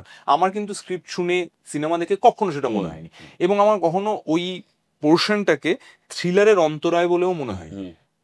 এবং অনেকে ভালো বলছে, অনেকে খুব ভালো বলেছিলেন। তো আমার এক বান্ধবী, সেও খুবই বিদুষী বলে তাকে আমি খেপাই, সে আমাকে বলেছিল তুমি জানো না তুমি কি করেছো হুম। সূর্য সিনহা। তো আমি অতটা আমল দিইনি, আমি জানি লোকের ভালো লেগেছে, ভালো লেগেছে। তো 2019 বোধ হয় দ্বিতীয় পুরুষের শুটিং ছিল, তো যা হয় শ্রীজিতের সঙ্গে সেম ঝগড়া, আমি কেন গেস্ট করব, হুম। আর কতবার গেস্ট করব, না এটা করে দে। তো তখন শ্রীকান্তও এমন করে রিকোয়েস্ট করে, না ঠিক আছে করে দিচ্ছি, কিন্তু যতটা কম সময় আমায় শ্যুটটা করো। তো শ্যুট করে চলে এসেছি। হুম। এবার যখন ছবির প্রমোশন বা ট্রেলার ইত্যাদি রিলিজ হলো, তখন এই যে ঢেউ উঠলো একটা হুম। মিমের, এখনো সেটা থামেনি। আমি বুঝলাম যে কি জানি একতরফা পেয়ার বা ওই ব্যাপারটার একটা প্রতিভূ হয়ে গেল আর কি সূর্য। তা আমি সত্যি মানে আমি বলেওছি পরে সৃজিতকে যে বস আমি এটা বুঝতে পারিনি, মানে ও বলে আমি অতটা বুঝিনি, আমি এখন বুঝি না এটা কিরকম একটা হয়ে গেছে হুম। ব্যাপারটা। বাট না না, যাক গে তো। হ্যাঁ, হ্যাঁ, পরমের সঙ্গে অনেকগুলো কাজই হয়েছে। আমি পরমে বিয়ে বিভ্রাট করেছিলাম, পরমকে আমি বলি যে সহ অভিনেত্রীর সঙ্গে তো ভালো অভিনয় হয়েছে, কিন্তু আমি দেখি যে আমার সাথে অ্যাক্টিং গুলো তো বেটার হয় অ্যাক্টিংটা, তাতে ও সবার সাথে করে চলে গেছে একটা। হুম। পরম আছেই, এবং পরম কুমুদ মানে হুম। কুমুদকে দেখে তো অনেক কিছু শিখছে, হুম। শশী অনেক কিছু শিখেছে, অনেক কিছু ওর ভাবনা বল, ওর মানসিকতা বল, কুমুদের দ্বারা ভীষণভাবে প্রভাবিত। অনুপ্রাণিত, হ্যাঁ। পরে যখন কুমুদ অন্য কথাগুলো বলে তখন বলে কি রে, তুই এটা কি করে বলছিস, তখন ওর আবার একটা নতুন করে কনফিউশন তৈরি হয় যে আমি তো এইগুলো জেনেছি, ও কেন বলছি। এছাড়া ধর জয়া আছে, জয়ার সঙ্গেও আমার জুটিটা ভীষণ পছন্দের, মানুষের খুব বিখ্যাত কিছু ছবিও আছে। এছাড়া অনন্যা আছে, অনন্যাকে তো অভিনেত্রী হিসেবে আমি শুধু ভক্ত বলবো না, আমরা সবাই আমরা আছি। সবাই, মানে আমরা যখন টেলিভিশন শুরুও করিনি তখন মারাত্মক সমস্ত কাজও করেছে। অনন্যা আছে, ধৃতিমানদা আছেন, সুরঙ্গনা আছে। আহ, তো আমার সাংঘাতিক হ্যাঁ কাজটা। সাংঘাতিক কাজ। তো এটা একটা প্রয়োজনও ছিল, হুম। কারণ আমার হুম। মনে হয় এই ছবিটায় মানে শুধু কি অভিনয় করে এলাম না, একটা বোধের জায়গাও আছে, একটা যাপনের জায়গাও আছে, এবং সেটা না শুটিং এর সময় অ্যাকচুয়ালি হয়েছে। মানে আমার সেদিন ইন্টারভিউতে জিজ্ঞেস করছিল তোরা কি, শুট করছিলিস কোথায়? মূলত বোলপুর কেন্দ্র করে বীরভূমের বিভিন্ন জায়গায়, সেই ঝাড়খণ্ড ফারখণ্ড ইত্যাদি, কলকাতা একটা ছোট্ট পোর্শন শুট হয়েছে। তো আমার সেদিন জিজ্ঞাসা করছিল যেরকম কমন কোয়েশ্চেন আসে না, কে কার পিছনে লাগে, কে কার লেগ পুল। আমি বললাম সত্যি কথা বলতে এই ছবিটার শুটিং এটা যে খুব খুব প্ল্যান করে পরিকল্পনা করে আমরা করেছি তা কিন্তু না, কিন্তু ছবিটার সময় হয়তো ওই সময়টাও খুব ইম্পর্টেন্ট ছিল, কারণ আমরাও একটা ভীষণ আশঙ্কা দুশ্চিন্তা মৃত্যু কাটিয়ে আবার কাজে ফিরছিলাম। তার মধ্যে পুতুল নাচ, তার মধ্যে লালদা এবং ওটা আমরা কিন্তু ওই জোনটার মধ্যে ছিলাম। তা বলে যে হাসি ঠাট্টা ইয়ার্কি একদমই হয়নি তা নয়, কিন্তু সামহাও আমরা মনে হচ্ছে ওই যাপনটার মধ্যে ছিলাম। এবং সেটা কিন্তু এই যাদের নাম বললাম সহ অভিনেতা অভিনেত্রীদের, তারা প্রত্যেকে very serious about their work, এবং তাদের নিজস্ব একটা বোধের জায়গা আছে, পড়াশোনার জায়গা আছে। তার ফলে আমার মনে হয় প্রত্যেকের ক্ষেত্রেই ওটা হয়েছে। এই 1920-25-এ যে আহ, রাজনৈতিক অস্থিরতা, এইখানে না সিনেমায় সময়টা সেইটাই জানতে চাইছি। টাইম ফ্রেমটা তোরা কি টাইম ধরছিস? ফ্রেমটা হচ্ছে দ্বিতীয় বিশ্বযুদ্ধ আচ্ছা চলছে, শেষ হয়ে আসছে, মন্বন্তর আসছে এই সময়টা। আচ্ছা। এবং তার ফলে একটা এক্সোডাস হচ্ছে গ্রাম থেকে। হ্যাঁ। শশী দেখতে পাচ্ছে যে শশীর একটা প্রবল ইচ্ছে ছিল গ্রামকে গ্রাম বাইরে উজাড় চলে যাবে, হচ্ছে। হ্যাঁ গ্রামকে গ্রাম চলে আসছে তারা। শশী তখন কিন্তু শশী মোটামুটি বুঝতে পারছে যে ওর আর বেরোনো হবে না, ও আটকে পড়েছে প্রায়, এবং দেখছি মানুষ শহরের দিকে চলে যাচ্ছে। তার আগে ওর ক্রাইসিসটা তৈরি হয়েছে, আমি যে কি হয় বিজ্ঞান বা চিকিৎসা শাস্ত্র ইত্যাদিতে পড়লে সবকিছু ভীষণ যুক্তি দিয়ে বিজ্ঞান দিয়ে ব্যাখ্যা করার চেষ্টা। ও যে মানুষগুলোকে দেখছে সেই মানুষগুলো নিজেরই মানুষ, অথচ তাদের খুব নিস্তরঙ্গ একটা জীবন, but they are very happy. ওই সন্ধ্যেবেলা একটু কয়েক বুড়ো বসে গল্প করে, এবং তারা সেখানে অন্ধবিশ্বাস আসছে, কুসংস্কার আসছে, এটা নিয়ে খুব ঘেটে যায় যে তাহলে কোনটা ঠিক, এটা কি করে হবে। পরবর্তীকালে আমরা দেখি যে যুদ্ধ কিন্তু শুরু হয়ে গেছে, যুদ্ধের আবহটাও তৈরি হচ্ছে, এবং তার ফলে মানুষের অনিশ্চয়তা বাড়ছে, সংকীর্ণতাটা বাড়ছে। দেখ এক্স্যাক্টলি এরকমই একটা সংকীর্ণ সময়ের পরেই আমার শুটিংটা। তখনও কিন্তু এই বিশ্বাস অবিশ্বাসের লড়াইটা চলছে, সারাক্ষণ ইনফরমেশন আসছে এটা করলে এটা হবে না, ওটা করলে এটা হবে, থালা বাজা হ্যাঁ ইত্যাদি হচ্ছে। আমরা মনে মনে ভাবছি না না ভ্যাকসিন নিলেই সব ঠিক হয়ে যাবে, এখন তো আবার শুনছি ভ্যাকসিন নিলে কিরম ঠিক হয়েছে তো দেখতে পাচ্ছি। সো এই লড়াইটা আনফর্চুনেটলি তখনও ছিল, এখনো আছে। তো সেই কারণেই আমি বারবার বলছি যে এটা খুব অচেনা জিনিস নয়, ভীষণ দুর্বোধ্য কিছু নয়। আমার যে কারণে সেটিংটা আরো ইন্টারেস্টিং লাগছে, কারণ সেকেন্ড ওয়ার্ল্ড ওয়ারটা অনেক বেশি কানেক্টেবল হবে। কারণ সেকেন্ড ওয়ার্ল্ড ওয়ার এমন একটা জিনিস সবাইকেই, যারা হয়তো 90-তে জন্মেছে তাকেও এফেক্ট করেছে কোনো না কোনো ভাবে। যে কারণে এটা পুতুল নাচের ইতিকথার নাম, সেটা হচ্ছে মানিক বন্দ্যোপাধ্যায় এখানে একটা জিনিস বলছেন, মার্কস যেটাকে ফ্রি উইল বলছে, সাধারণ মানুষের ফ্রি উইল। কারণ কোথাও সোসাইটাল নর্ম, কখনো আমাদের ছোটবেলা থেকে পড়া যে ধ্যান ধারণা, সেই জার্নিটা সেটা আছে, স্ক্রিপ্টে ডেফিনেটলি আছে। এবং তুই যেটা বললি, এই যে অনেকে বলবেন কি পুতুল নাচ মানে নিয়তি, নিয়তি মানে শুধুই ভবিতব্য নয়, যদিও শশী বলে এটাই কি আমার ভবিতব্য আটকে পড়াটা, কোথাও গিয়ে উনি, আমার মনে হয়েছে যে মানিক বন্দ্যোপাধ্যায় এটাও বলেছেন যে অ্যাকচুয়ালি কোথাও এই ভবিতব্য ও নিয়তি সেটা আমাদের দ্বারাও নিয়ন্ত্রিত। এই যে শশীর ইনডিসিসিভ একটা ব্যাপার, কিছুতেই সিদ্ধান্তটা নিতে পারছে না, ও জানে এটা ঠিক এটা ভুল আছে, ঠিক আছে, তাহলে এই সিদ্ধান্তটা নিতে পারছে না, কনফিউজড হয়ে যাচ্ছে। তাহলে কোথাও গিয়ে তো আমার যেটাকে আমি ভবিতব্য বলি, ভবিষ্যৎ বলি, সেটা তো আমিও নির্ধারণ করছি। আর একটা জিনিস, শশীর বাবা গোপাল যে কিনা ঋণ দেয়, যখন ঋণ দিতে পারে না বলে ওটা আমাকে দিয়ে যাও, এবং শশীর খুব নির্মম লাগে ওকে, বলে কি করে আজকের সভ্য সমাজে এই মানুষগুলোকে, এবং সারাক্ষণ বাবা ছেলের মধ্যে একটা লড়াই চলতে থাকে, কখনো এ জিতে যায় কখনো ও জিতে যায়। তো এই যে সামন্ততান্ত্রিক একটা প্রথা, তার মধ্যে দ্বিতীয় বিশ্বযুদ্ধ, আমরা বুঝতে পারছি আমরা আস্তে আস্তে হয়তো ক্যাপিটালিজমের দিকে ঢুকছি, এগুলো ডেফিনেটলি আছে ছবির মধ্যে, কিন্তু এগুলো খুব ওই মাইক নিয়ে বা চোঙা নিয়ে বলার মতো করে নেই, এন্টারটেনমেন্টের মতো একদম। এবং ছবির চরিত্রগুলো প্রভাবিত হচ্ছে তার দ্বারা, এবং সেইভাবে যাদব পণ্ডিত যে কিনা বলছে যে না না অ্যালোপ্যাথিতে আমার কোনো কিসে অ্যালোপ্যাথি, সূর্য বিজ্ঞান। আর যাকে অত্যন্ত শ্রদ্ধা করে শশী ছোট থেকে, সে সেই জন্য রেগেও যাচ্ছে, কনফিউজড হয়ে যাচ্ছে যে মানুষটা কি করে বলছে। আমি তো, আমার কাছে তো প্রুফ আছে সাইন্টিফিক যে অ্যালোপ্যাথি ওষুধ আছে, সেই দিয়ে মানুষের চিকিৎসা হচ্ছে, আপনি কি করে বলছেন। এবং বলতে বলতে তুই ভাব এমন একটা জায়গায় পৌঁছে যায় যেখানে উনি স্বেচ্ছা মৃত্যু, উনি বলছেন আমি ওই দিনে মারা যাবো, তখন শশী বলে ও আচ্ছা আচ্ছা এটা ঠিক করা যায়, কখন কোন সময় এটাও ঠিক করে ফেলেছেন। মানে এগুলো অদ্ভুত অভিঘাত, এগুলো মানে শুনলেও কিরকম, বা পড়ার সময় ডেফিনেটলি কিরকম এটা লাগে।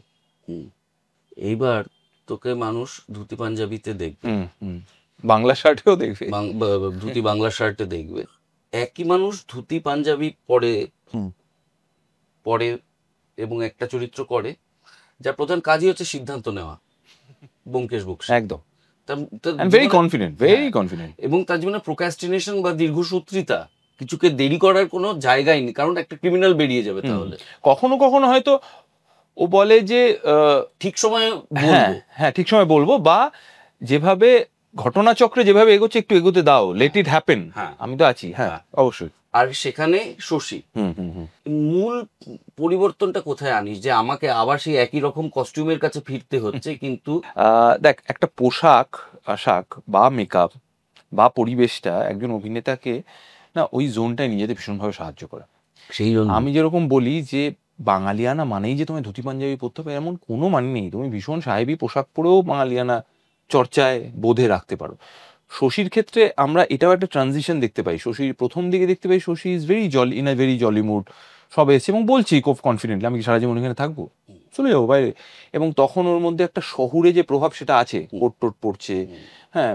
এবার তারপর আস্তে আস্তে ও কিরকম ওই যেটাকে ও বলছে অজ পাড়া গায়ে আটকাতে ওই ওই রকম হয়ে যাচ্ছে পোশাক আশাক। আমরা প্রথম দিকে দেখছি বিড়ি খাচ্ছে, আবার পরের দিকে চুরুট চলে আসে সেই বিদেশি প্রভাবে। তো এটা আমার মনে হয় ইন্টারনালি ডেফিনেটলি হেল্প করে। ঠিক কোথায় হেল্প করছে সেটা আমার মনে হয় অভিনেতারা না ফিল করে, সেটা বোঝানো খুব মুশকিল। সত্যি মানে সত্যি এটা কঠিন, একটা জুতোতেও কতটা বদলে যায়। একদম একদম, এটা খুব বোঝানো কঠিন কিন্তু এটা হয়। তো সেইটা। আর শশীর ক্ষেত্রে আমি বলবো যে শশীকে আমি রিলেট করতে পেরেছি বেশি। আর তুই যেহেতু ব্যোমকেশের প্রসঙ্গ তুললি, ওটা আমার মনে হয়েছে যে এরম হতে পারলে বেশ হতো। ব্যোমকেশের প্রসঙ্গ তো তুলতেই হবে, অবশ্যই তুলতে হবে। তো ওইটার ক্ষেত্রে আমার মনে হচ্ছে ইস যদি এরম হতে পারতাম, বা আহারে বাহারে বা শিখছি শশী মানে এরকম চারিত্রিক দৃঢ়তা, এরকম ঋজুতা যদি শিখতে পারি বা যদি আমার যাপনে রাখতে পারি। আর শশীরটা আমি বুঝতে পারছি ও এই কারণে রেগে যাচ্ছে বা এই কারণে একটা অক্ষম রাগ হচ্ছে বা কনফিউজ হয়ে যাচ্ছে, তো এইটা এইভাবে তফাৎ করেছে। পুতুল নাচের রীতিকথার মিউজিক প্রবুদ্ধ ব্যানার্জি। মিউজিকটা তোদের কি কোনো মানে গান আছে যেরকম ওই যাত্রাপালা কুমুদের যাত্রার জায়গাটায় কিছু আছে, সেগুলো খুব সম্ভবত রবীন্দ্রনাথের কোনো একটা জায়গা থেকে নেওয়া হয়েছে, কিছু প্রচলিত গানও আছে। এছাড়া গান আমার অভিনয়ের অংশে খুব একটা নেই। আমার মনে হয় প্রবুদ্ধদা মূলত যে ব্যাকগ্রাউন্ড স্কোর, যেটা একটা সিনেমাকে যে কতটা বদলে দিতে পারে বা প্রভাবিত করতে পারে সেটা আমরা বুঝি। আমরা যখন ডাবিং এ দেখি, তারপরে যখন ফাইনালটা দেখি, সেটা তো দর্শকদের সবসময় সম্ভব হয় না, তারা তো উইদাউট সাউন্ড দেখে না। তারা সেটা যে কি বিশাল পরিবর্তন করে দেয় এটা বোঝা যায়, এবং সেটা আমি নিজে বুঝেছি হাড়ে হাড়ে। অনেক সময় হয়েছে আমাদের কোনো সিনেমার ক্ষেত্রে ডিরেক্টর বা প্রডিউসার বলছে একটা আমরা স্ক্রিনিং করি দেখি সব ঠিক আছে কিনা, সেখানে তখনও সাউন্ড পড়েনি। সেই ছবি আর যখন সাউন্ড পড়লো তারপরে যে ছবিটা অনেকটাই আলাদা। নীরজ পান্ডে একটা ছবি করেছিলেন বাংলায়, প্রডিউস করেছিলেন, রয়্যাল বেঙ্গল টাইগার। আমার দেখা অন্যতম তোর ভালো পারফরমেন্স, আমার প্রিয়তম ছবিগুলোর মধ্যে একটা। ওটা ওয়ার্ক না করা তোকে মানে সেটব্যাক দিয়েছিল? খুব রেগে গেছিল, অনেকদিন অব্দি রাগটা ছিল, অনেকদিন অব্দি রাগ ছিল। আমি বিভিন্ন তুই রাগ কার উপর রাখবি তুই? আমি রেগে গেছিলাম যে কেন দর্শক দেখলো না। পরে দেখলো অনলাইনে যখন এলো, তখন তো এত ওটিটি ছিল না, হয়তো কোনো ইউটিউবে পাইরেটেড লিঙ্কে দেখেছে, দেখে বলে আরে কি দারুণ ছবি, দেখলেন না কেন তাহলে। এই রাগটা বহুদিন অব্দি ছিল। আর রয়্যাল বেঙ্গল টাইগার সত্যি কথা বলতে আজকে যদি আমাকে অভিরূপের চরিত্রে অভিনয় করতে বলা হয় আজকে, আমি না দুবার না তিনবার ভাববো। আমি নিজেও যখন দেখেছি আমার অভিনয়ের পরে, আমার মনে হচ্ছে না বস এটা যদি আজকে আমার কাছে আসে এরকম, মানে ফর অ্যান এক্সাম্পল আমি বলছি যে ধর আজকের দিনে দাঁড়িয়ে আমি রয়্যাল বেঙ্গল টাইগার করিনি, সিনেমার স্ক্রিপ্টটা প্রথমবার আমার কাছে এলো, আমার কিন্তু একটু সময় লাগবে যে আমি কিভাবে অ্যাপ্রোচ করবো। তখন করেছি এবং আমি আমি very proud about the film. কিন্তু আমার সত্যি খুব রাগ ছিল যে কেন দেখলো না।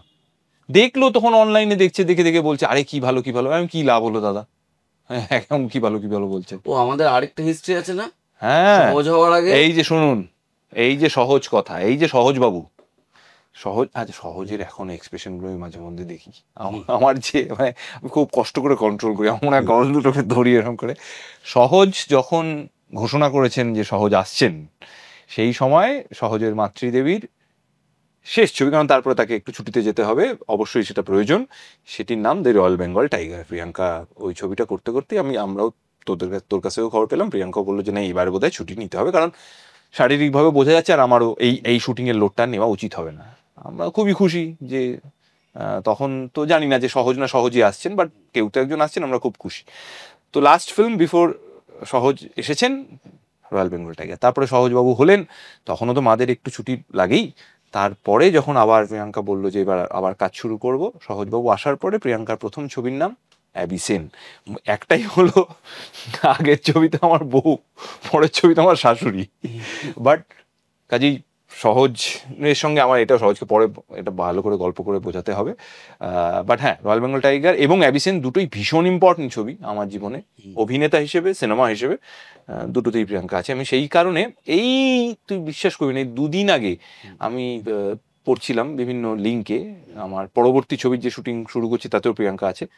অনেকেই লিখেছেন এটা আমাদের প্রথম কাজ। মানে if this is the kind of রিসার্চও বলবো না, অ্যাওয়ারনেস, কি বলবো আমি। আমি একজনকে বলেছি কারণ সে আমার খুবই ঘনিষ্ঠ একজন সাংবাদিক, আমি তার নামটা বলছি না, আমি তাকে বললাম আমি তোমার থেকে এটা এক্সপেক্ট করি, তুমি কি করে এটা লিখলে। হ্যাঁ সরি সে ঠিক করে নিয়েছে। বাকি আমি দেখে অবাকই হলাম, কি বলবো আর। তোর অতনুদার সাথে কাজ করার অভিজ্ঞতা একটু বল। অতনুদার সঙ্গে আমি অ্যাবিসেন করেছিলাম, আর একটা ছবি করেছিলাম যেটা কিনা একটা শর্ট ফিল্ম হওয়ার কথা ছিল, শর্ট ফিল্ম হিসেবেই শুট হয় 72 ঘন্টা। আমরা যখন করেছিলাম তখন একটা অন্য নাম ছিল, কারণ তখন না একটাই গল্প ছিল, আমি আর সৌমিত্র জেঠু। রাইট। তারপরে আরো ওরকম 5টি গল্প নিয়ে একটা ছবি, আমি ছবিটা দেখতে পাইনি কারণ ছবিটা অন্য একটি অ্যাপে আছে, সেটা আমার কাছে নেই। আমি আমাদের পোর্শনটা দেখেছিলাম, সেটার স্ক্রিনিং ছোট করে হয়েছিল, সেখানে সৌমিত্র জেঠু এসেছিলেন। আমাকে যখন অতনুদা এই শর্ট ফিল্মটার কথা বলে, আমি বলেছিলাম আমি তখন ঠাম্মার বয়ফ্রেন্ড শুট করছি, আমি বললাম আমি ডেটটা কবে, বললো দেখো তোমার 2 দিন লাগবে, ম্যাক্স টু ম্যাক্স 3 দিন, কেন শর্ট ফিল্ম। আচ্ছা ঠিক আছে, তাহলে আমি তারাও দেখছি। বলে শোনো, দুটোই চরিত্র, তুমি আর বুড়ো, এরকম করে একটা বলছি। আমি এটা আমি একটু, হ্যাঁ কে বললো, ওই সৌমিত্র দাকে বলেছি, আর তুমি, আনলাম ডেট হয়ে যাবে, শুধু আমি আর সৌমিত্র জেঠু, আমি ঠিক ডেট বার করে দেবো। তাই হলো। তো খুব মজা করে শ্যুটটা করেছিলাম। অ্যাবিসেন আমি বলবো যে ভীষণ ইম্পর্টেন্ট একটা ছবি, কিন্তু অতনুদার সঙ্গে কাজ করে তো মজা পেয়েছি, কিন্তু আমার মনে হয় যে আমি অতনুদাকে এখনো ঠিক মতো রিড করতে পারিনি বোধহয়, আর একটু সময় লাগে, আরো কয়েকটা কাজ করলে হয়তো রিড করতে পারতাম। বাট খুবই ভালো অভিজ্ঞতা। তোর ঋত্বিকের সাথে মনে হয় সব থেকে বেশি কাজ নাকি? না অ্যাকচুয়ালি বোধহয় পরমের সাথে বেশি, ঋত্বিকের সাথেও করেছি। ঋত্বিকের সাথে তো তোর ব্যোমকেশ 3টে, না ব্যোমকেশ ব্যোমকেশ দুটো করেছি, ক্রস কানেকশন করেছি। এবার সবরে অন অ্যান্ড অফ ছিল। হ্যাঁ খুব, না আমার মনে হয় পরমের সাথে বোধহয়। এবার শপথ হলে ওটা আমার আর তোরও ধরা উচিত। রাইট, আমার আর ঋত্বিকের তাও একটা সিকোয়েন্স ছিল, তোর আমার সঙ্গে একদম দেখাই হয় না, গল্পেও দেখা হয় না। তো হ্যাঁ, না ও আমাদের জার্নিটা এক সময়ের। ইভেন আমি বলবো মেজর ব্রেক যদি তুই বলিস তাহলে তো সেটা বন্নিশিকা ঋত্বিকেরও, দুজনেই। হ্যাঁ তুই বল ঋত্বিক বল, আমরা মানে কোন বাড়ি থেকে এসেছি, কিরম কি পড়াশোনা, তারপরে কিরম ভাবে এই শুরু হলো কেরিয়ার, এগুলো আমরা জানি, ওতপ্রোতভাবে জানি। সেইটা মানে আমি সেটাই বলছি, ঋত্বিক তো তোর খুব বেস্ট ক্লোজ। হ্যাঁ, বাট ঋত্বিক কারোরই খুব একটা ক্লোজ নয়, কিন্তু এটা ও নিজেও স্বীকার করে, এখনো নিজেও স্বীকার করে। আমি কোথাও, বাট যেটা কয়েক বছর আগেও যেটা হতো, ধর একটা আড্ডা যেখানে অনেকে আছে, সেখানে যেহেতু ঋত্বিক সম্পর্কে অনেকে অনেক কিছু জানে না, ইভেন ইন্ডাস্ট্রি ইনসাইডার্স, তো একটা এনিগমা কাজ করে, তো এটা কি করে তুই এড়িয়ে গেলি, বা এটা কি করে কোনো আলোচনা হলো, এরকম যখন একটা প্রসঙ্গ ওঠে, ঋত্বিক সবার আগে আমাদের, তুই কিন্তু কিছু জানিস, হ্যাঁ না না আমি তো কিছুই জানি না, মানে পেছনে লাগিয়ে আর কি। যেরকম একটা সময় ঋত্বিকের, তখন আমাদের স্মার্টফোন আসেনি, অনেক আগের কথা বলছি আমি, 2009 ক্রস কানেকশন, তখন আমরা এক একজন মানুষকে এক একটা রিংটোন অ্যাসাইন করতাম না, যাতে বুঝতে শুনতে, যেরকম ঋত্বিকের একটা বিশেষ রিংটোন তখন বাজতো ফোনে অপরাজিতার জন্য, সেটা আমি আর বলছি না, এবার বাজতো, সেটা আমি যখন, হ্যাঁ অত শোনার কি আছে, অত মধ্যে হ্যাঁ বাজে একটা অন্য রিংটোন বাজে বলে চলে গেল, তো এইগুলো হতো আর কি তখন। সো হ্যাঁ, তো 1 তারিখ আমাদের পুতুল নাচের ইতিকথা মোটামুটি ভালো হল পাচ্ছে, ভালো শো টাইম। এটা মঙ্গলবার জানতে পারবো। এখানেও একটু আশঙ্কা কাজ করে আমার, কারণ আমি একটা সময় অবধি, তুই যদি একটু লক্ষ্য করে দেখিস, একটা সময় অবধি তোর সঙ্গেও তখন কাজও হয়েছে, কথাও হয়েছে, আমি একটু রেগে রেগে থাকতাম দেখতি। তার কারণটা হচ্ছে আমি কিছু প্রশ্নের উত্তর পেতাম না। তো তারপরে আমার বর্তমানে যেটা হয়েছে, আমি একটু অবজেক্টিভিটি প্র্যাকটিস করছি। বলে না যাদব পণ্ডিত, নির্মম হতে হয়, তো নির্মমতা মানে নিষ্ঠুর নয়, মানে একটু কি বলবো এটা, মানে একটু ইনডিফারেন্ট হওয়ার চেষ্টা করছি, এবং সেটা অনেকটা পেরেওছি। এমনিতেই ঘরকুনো ছিলাম, ইন্ট্রোভার্ট ছিলাম, এখন আরো হয়ে গেছি। এখন তো জিম কুনো, ওটা হ্যাঁ, ওটা একটা ভালো কাজ হয়েছে, একটাই মনে হয় সারাদিনে ভালো কাজ করছি। সো কেন বলছি, এই যদি বলি না হল পাচ্ছে কি পাচ্ছে না, আগে এটা নিয়ে খুব টালমাটাল অবস্থা করতাম, কেন হচ্ছে না, বা হলে এটা কেন হচ্ছে, তো তারপরে একটা স্টেজে আমি দেখলাম যে আমাকে খুব একটা জানানোর প্রয়োজন বোধ করছেন না অনেকেই। দায়িত্ব নেওয়ার বেলায় আমি তো এগুলো আমি যখন জানতে পারছি না, আমি বললাম ও তাহলে I am not suppose to know all this. So তখন আমি মাথা ঘোরানো বন্ধ করে দিলাম, আমি যেচে কেন দায়িত্ব নিতে যাবো, এমনিতেই অভিনয় করছি। এবার কি হচ্ছে, ছবি আশানুরূপ ফল না হলে তখন গালাগালও খাচ্ছি, লেখালেখিও হচ্ছে, তাহলে তো এগুলো আমার জানার কথা। তা সেই জন্য তখন রেগে থাকতাম, এখন আর রাগি না, ও আছে এটা তাহলে এইভাবেই হওয়ার কথা, জানবো না ঠিক আছে। কাজটা যতক্ষণ করব তখন আমি একেবারে যেটুকু দরকার কাজে সেটুকুই দেবো, বরং আরো বেশি মন দিয়ে কাজ করার চেষ্টা করবো, কারণ আমি ব্যক্তিগতভাবে মনে করি দায়িত্বটা অনেক বেড়েছে আগের তুলনায়। কিন্তু তার সঙ্গে সঙ্গে এই যে প্রশ্নটা তুই করলি, ওইটা আমি আর ঢুকি না এগুলোর মধ্যে। একটা বাউন্ডারি সেট করে দিয়েছি যে এই জিনিসগুলো আমার লাগবে শুটিং করতে গেলে বা প্রমোশনের সময়, আমি এই জিনিসগুলো পারবো, এই জিনিসগুলো পারবো না। আমার মনে হয় সেই স্বচ্ছতাটা, সেই ট্রান্সপারেন্সিটা থাকুক। তাতে যদি কারোর অসুবিধা হয় বা তার টার্মসের সঙ্গে না মেলে, তাহলে হয়তো সেই কাজটা হবে না, পরবর্তীকালে আবার হবে। সো ওই ইগো বা ওই মন মানে মেজাজ গরমটা ক্যারি করবো না, এটা ঠিক করেছি। ব্যোমকেশ একটা আমাদের মনে প্রতিষ্ঠিত নায়ক, তাকে তুই অভিনয় করেছিস, কিন্তু যখন সোনাদা করলি, সোনাদার কোনো ইমেজ বাঙালির মনে নেই, সোনাদার কোনো ইতিহাস নেই, সোনাদার কোনো ভূগোল আমরা জানতাম না, বই পড়ে যে জানবো চিনবো এরকম কোনো সম্ভব। তোরা ভেবেছিলিস it will be such a big thing? না, এতটা বড় হবে ভাবিনি। দেখ, সোনাদা করার সময় কয়েকটা জিনিস আমাদের মাথায় ছিল, সেটা কিন্তু একদম প্রথম দিন থেকে যখন আমরা ছবিটা করব ঠিক করেছি তখন থেকেই। ধ্রুব তখন শুভেন্দু লিখতো, ধ্রুব শুভেন্দু বা আমি যেহেতু প্রথম থেকেই, আসলে এটা একটা হেভি হেভি ব্যাক স্টোরি আছে সোনাদার, দারুণ একটা ব্যাক স্টোরি আছে, তোর সঙ্গে শেয়ার করি। সোনাদার যে স্ক্রিপ্টটা মানে গুপ্তধনের সন্ধানে, এই গল্পটা আমি প্রথম শুনি 2015 এন্ড 2016 সেই সময়, জানিস। ফার্স্ট ধ্রুব তখনও বম্বেতে চাকরি করে, ওই স্ক্রিপ্টটা নিয়ে কিন্তু বহুদিন ঘুরেছে, সেটা তুই বুঝতে পারবি, কারণ ওরকম না অনেক গল্প সিনেমাও হয়েছে, কারণ ও অনেক জায়গায় ঘুরেছে, সেখানে সেখানে ছাপ পড়েছে আর কি জাগে। তো আমায় গল্পটা শোনায়। তো তখন আর একজন অভিনেতা, ওই আবিল্লালের চরিত্র না অন্য একটি চরিত্র করার জন্য আমি আর তিনি একসঙ্গে গল্পটা শুনি, আমাদের স্ক্রিপ্টটা খুব ভালো লাগে, খুবই ভালো লেগেছিল। কিন্তু আমি বলেছিলাম যে আমি এক্ষুনি এটা করতে চাইছি না, তার একটা কারণ আছে। তুই সময়টা ভাব, 2015 শেষ 16, আমি 2015-তে আবার ব্যাক করলাম অরিন্দম দার সঙ্গে ব্যোমকেশে, হার হার ব্যোমকেশ 2015 ডিসেম্বরে রিলিজ। তখনও কথা ছিল 2016 ফেব্রুয়ারি মার্চে আমি ফেলুদা শুট করবো, সেকেন্ড ফেলুদা, বাদশাহ আন্টি পরেরটা। এখন দেখো ব্যোমকেশ তো করছি, হার হার ব্যোমকেশ সুপার ডুপার হিট হয়েছে, কাজী বুঝতেই পারছি আবার হবে। ফেলুদাটা নেক্সট কয়েক মাস, তা আমি আবার ওই ধাঁচের, আমি বলছি না একদম মিল, আমার ছেড়ে দাও, এটা খুব হয়, বাড়াবাড়ি হয়ে যাবে। ইতিমধ্যেই এরকম একটা আলোচনা শুরু হয়েছে যে একই মানুষ কেন ফেলুদা ব্যোমকেশ, সে আলোচনা কোথায় গিয়ে পৌঁছেছে আমরা সবাই জানি। তা আমি তখন বলেছিলাম যে ছেড়ে দাও, এটা এখন করবো না, কিন্তু আমার খুব ভালো লেগেছে গল্পটা, তুমি গল্পটা রেজিস্টার করি নাও, কারণ এই গল্প কিন্তু তুমি অনেক লোককে শোনাচ্ছ, মুশকিল হয়ে যাবে। তো এবং তখন যে স্ক্রিপ্টটা ছিল আরেকটু অন্যরকম, মানে যেটা আমরা গুপ্তধনের সন্ধানে দেখি তার থেকে একটু অন্যরকম ছিল।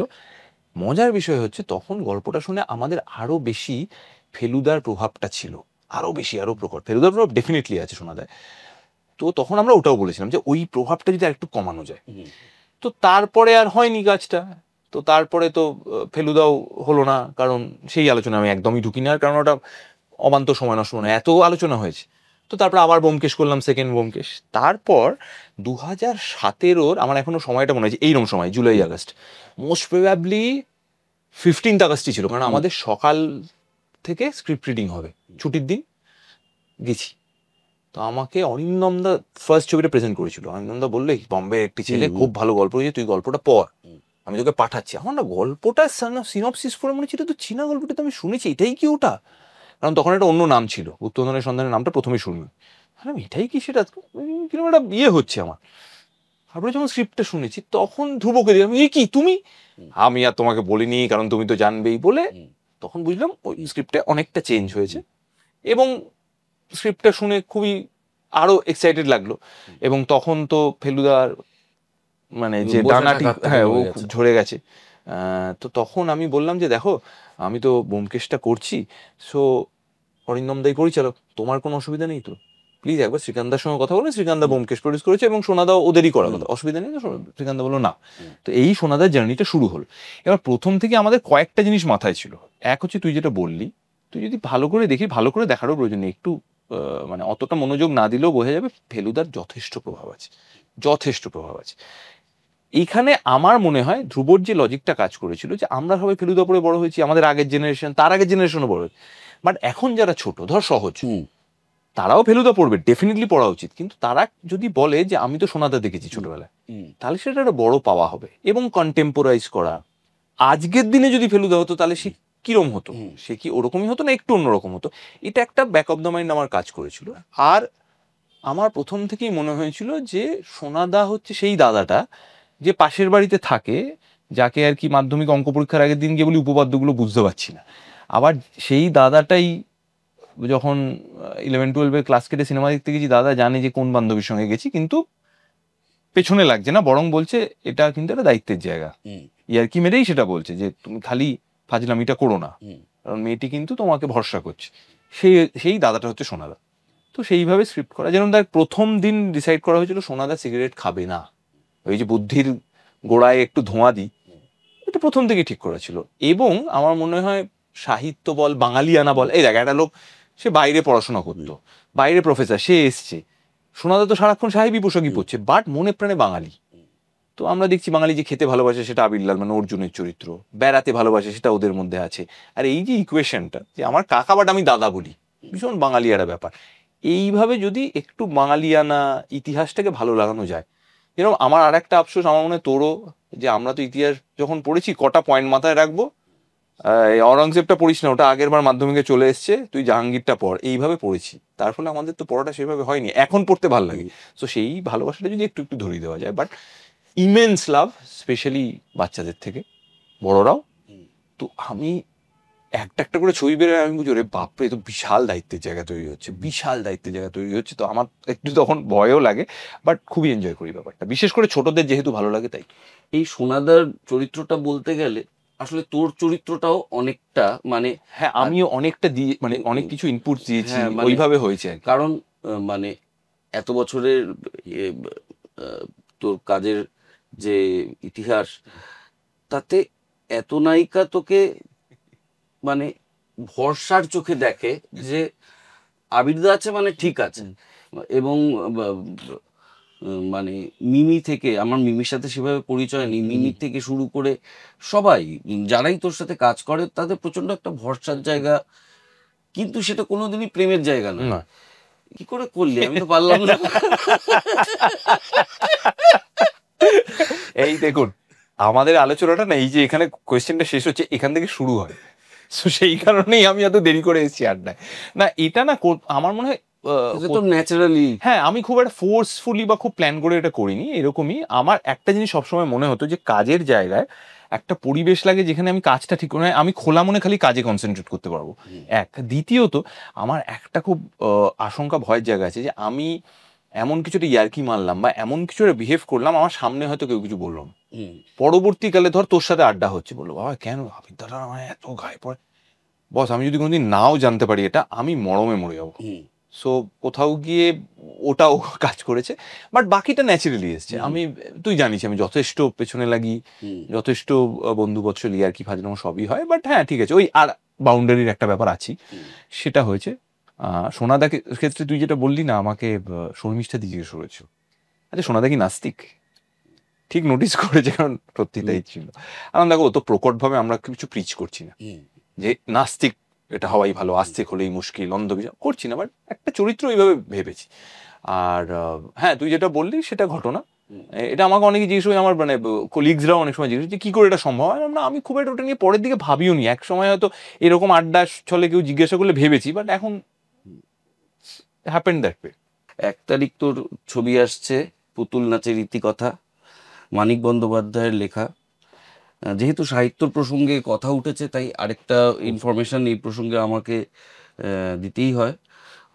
আমাদের অম্বরীশদার বাবা অবনীনাথ ভট্টাচার্য, যিনি দীর্ঘদিন চিত্র সাংবাদিকতা করেছেন, তার একটা লেখা বই যেটা উনি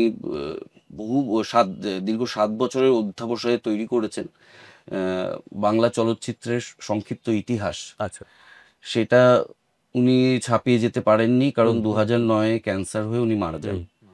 আর এই 16 বছর পর অম্বরীশদা উদ্যোগ নিয়ে একটা বাংলা ছবির উপর ইতিহাসের বই বার করছে, এবং সেটা 1 আগস্ট একই সাথে এটা রিলিজ হচ্ছে।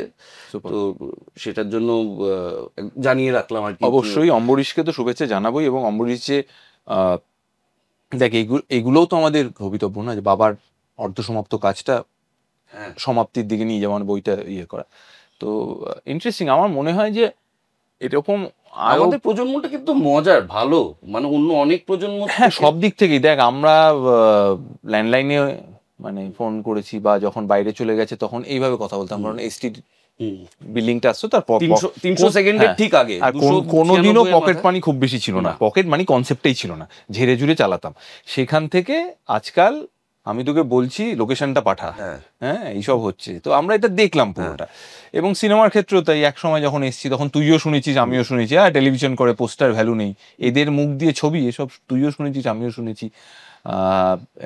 এবং আমার তো সম্পূর্ণভাবে মনে হয়, যদিও তখন আমি সিনেমা করিনি, তখন আমি টেলিভিশনই করছি, চিরদিনের পরের যে পাগলামো শব্দটাই ব্যবহার করছি আমি, পাগলামোটা যেটা হয়েছে না আমি দেখেছি, আমরা সেটা উইটনেস করেছি। এবং তখন সেই সময় দাঁড়িয়ে যদিও আমার একটা চাকরি ছিল, তবু আমি তোকে বলছি আমি 2010-এ তো ব্যোমকেশ রিলিজ করলো অগস্ট মাসে, 13 অগস্ট রিলিজ করেছিল, সেপ্টেম্বরে সময় বলে যে সিরিয়ালটা আমি করছিলাম ওটা শেষ হয়ে যায়। তো তখন কিন্তু আমার হাতে যে ছবির খুব কাজ ছিল তা নয়, কিন্তু আমি বলেছিলাম যে না আমি এখন আর টেলিভিশনটা করবো না, দেখি না কি হয়। এই যে রিস্ক নেওয়াটা, বা তোর জায়গা থেকে তুই যে টেলিভিশন করছিস সেখান থেকে এই যে সিনেমা করা, এবং তখন চিরদিনই সুপারহিট বা মানে মেগা হিট হওয়ার পরে যে ধরনের ছবি তোর কাছে তখন এসেছে, সেই ছবির সঙ্গে তোর যে খুব মন আছে সেটা তো নয়, বাট তুই করেছিস, এগুলো এক একটা রিস্ক নেওয়া। সেগুলো নিয়ে হয়তো আমরা খুব বেশি কথা বলিনি, খুব বেশি আলোচনা করি যে বিশাল কৃতিত্বের কাজ করেছি তা না, কারণ আমাদের মনে হয়েছিল যে এটা তো করতেই হবে। সো হ্যাঁ, ইন্টারেস্টিং জেনারেশন আমার মনে হয়। তোকে নাচতে বললে রেগে যাস কেন? আরে পারি না, হয় না, হয় হাত নড়ে, নয় পা নড়ে, দুটো তো একসঙ্গে নড়েই না। আর এই 1 2 3 4 শুনলেই আমি কিরম অদ্ভুত, সো 1 2 3 এই রে এবার কি জানি হবে। অঙ্কে ভয়ের জন্য কমার্স হ্যাঁ, অঙ্কের চেয়েও ভয়ের রে, অঙ্কে ভয়ের জন্য তো কমার্স নিলাম। 11 12 ঠিক ছিল, গ্র্যাজুয়েশনে তো সেই অঙ্ক আবার ফেরত চলে আসবেই তো। হ্যাঁ, কিন্তু নাচটা কি করে সম্ভব দুটো মিলে? তাও করেছি টুকটাক, মানে খুব খারাপ প্রেম বাই চান্স তো ভালোই বাই চান্স, পরে সুইজারল্যান্ড টুকটাক করেছি, কিন্তু ওর বেশি আমার পক্ষে সম্ভব নয়, সম্ভব পারবো না আমি, মানে এটা হয় না আমার, কি করে করব? বলছে হাতটা এদিকে যাবে পাটা এদিকে যাবে, আমি তাহলে আমি দাঁড়িয়ে থাকবো কি করে? মানে যারা পারে তারা পারে, আমার তো হচ্ছে না, আমি কি করব? সো আমি কি করি, ধর তথাকথিত যে মেন স্ট্রিম এলিমেন্টস যেগুলোকে আমরা বলি মূল স্রোত এলিমেন্ট, বাকিগুলো নিয়ে চেষ্টা করি না, ফাইট করতে কোনো অসুবিধা নেই, যত খুশি দাও বাইক গাড়ি অমুক তমুক স্টান্ট ফান্ড করে দিচ্ছি, যতটা ওইটা কমানো যায় না ওটা পারি না, সত্যি পারি না। তো আজকে আমরা জানতে পারলাম 13ই আগস্ট, 1 আগস্ট না 13ই আগস্ট ব্যোমকেশ বেরিয়েছে, ফ্রাইডে দ্য 13th, তার মানে ফ্রাইডে দ্য 13th, তার মানে অগস্ট, আবিরের অগস্ট মাস মানে লাকি মাস। সেটাকে প্রমাণ করে দেওয়া যায় নাকি? একটু প্রমাণ করে দিন না। কারণ লালদা কি করেছে জানিস, কি বিভিন্ন জায়গায় বলছে যে দেখুন আমাদের তো এই ছবি ওইভাবে প্রচার হচ্ছে না অমুক তমুক, আমরা বিভিন্ন অনেকগুলো ডিসকাশন, যেরকম আমরা কলেজে যাচ্ছি, প্রেসিডেন্সিতে যাচ্ছি, যাদবপুরে যাচ্ছি, ওরাই ইন্টারেস্টেড, এবং আমার খুব ভালো লেগেছে উদ্যোগটা, যে ইয়াঙ্গার জেনারেশন তারা কি ভাবছে। তো লালদার আলটিমেটলি পরে লাস্টে গিয়ে বলছে আর দেখুন এত কিছু বলছি, এটা কিন্তু অত শক্ত ছবি না, আলটিমেটলি কিন্তু আপনাদের ভালো লাগবে, আর যদি কিছুই না হয় আবির চ্যাটার্জিকে নিয়ে চোখে দেখতে শোনাম, দাদা এরপরে কিন্তু দাদা দিদিরা এরপরে আসবেন না তো মান ইজ্জত চলে যাবে, ডিরেক্টর প্রডিউসার বলবে ওকে নিলাম তাও ও খেলো না, প্লিজ না, মজা করে বলছি, আমার মনে হয় ভালো লাগবে। হ্যাঁ তুই বলছিলি। হ্যাঁ, অগস্টে ব্যোমকেশ বেরিয়েছিল, তারপর ইতিহাস হয়েছে, এবার তো ও ইতিহাসকে সঙ্গে নিয়ে আসছে। বলা হয় বাংলা থেকে যে কটা নোবেল পাওয়ার মতন উপন্যাস ছিল অথচ নোবেল পায়নি, তার মধ্যে পুতুল নাচের ইতিকথা সব থেকে আগে থাকবে। সেই ইতিহাস নিয়ে আসছে, কিন্তু ইতিহাসের বোঝা নিয়ে নয়, একটা সহজবোধ্য মানুষের গল্প, মানুষের গল্প, মানুষের নিয়তি, মানুষের কুসংস্কার, মানুষের সমাজ, সবকিছু নিয়ে, মানুষের সংকীর্ণতা, সবকিছু নিয়ে লাল মুখার্জি, সুমনদার মতন মানুষ, যিনি থিয়েটার লেজেন্ড, সিনেমাতেও অপূর্ব সব কাজ করেছেন, তিনি আসছেন এবং কাস্টিং শুনলেন, মানে ফিস্ট অফ অ্যাক্টার্স। আর কি চাই? মানিক বন্দ্যোপাধ্যায়, আবির চট্টোপাধ্যায়, সুমনলাল মুখার্জি, এক পংক্তিতে একেবারে বলিস না, যে যার জায়গায়, কিন্তু ত্রহস্পর্শে চলে আসুন।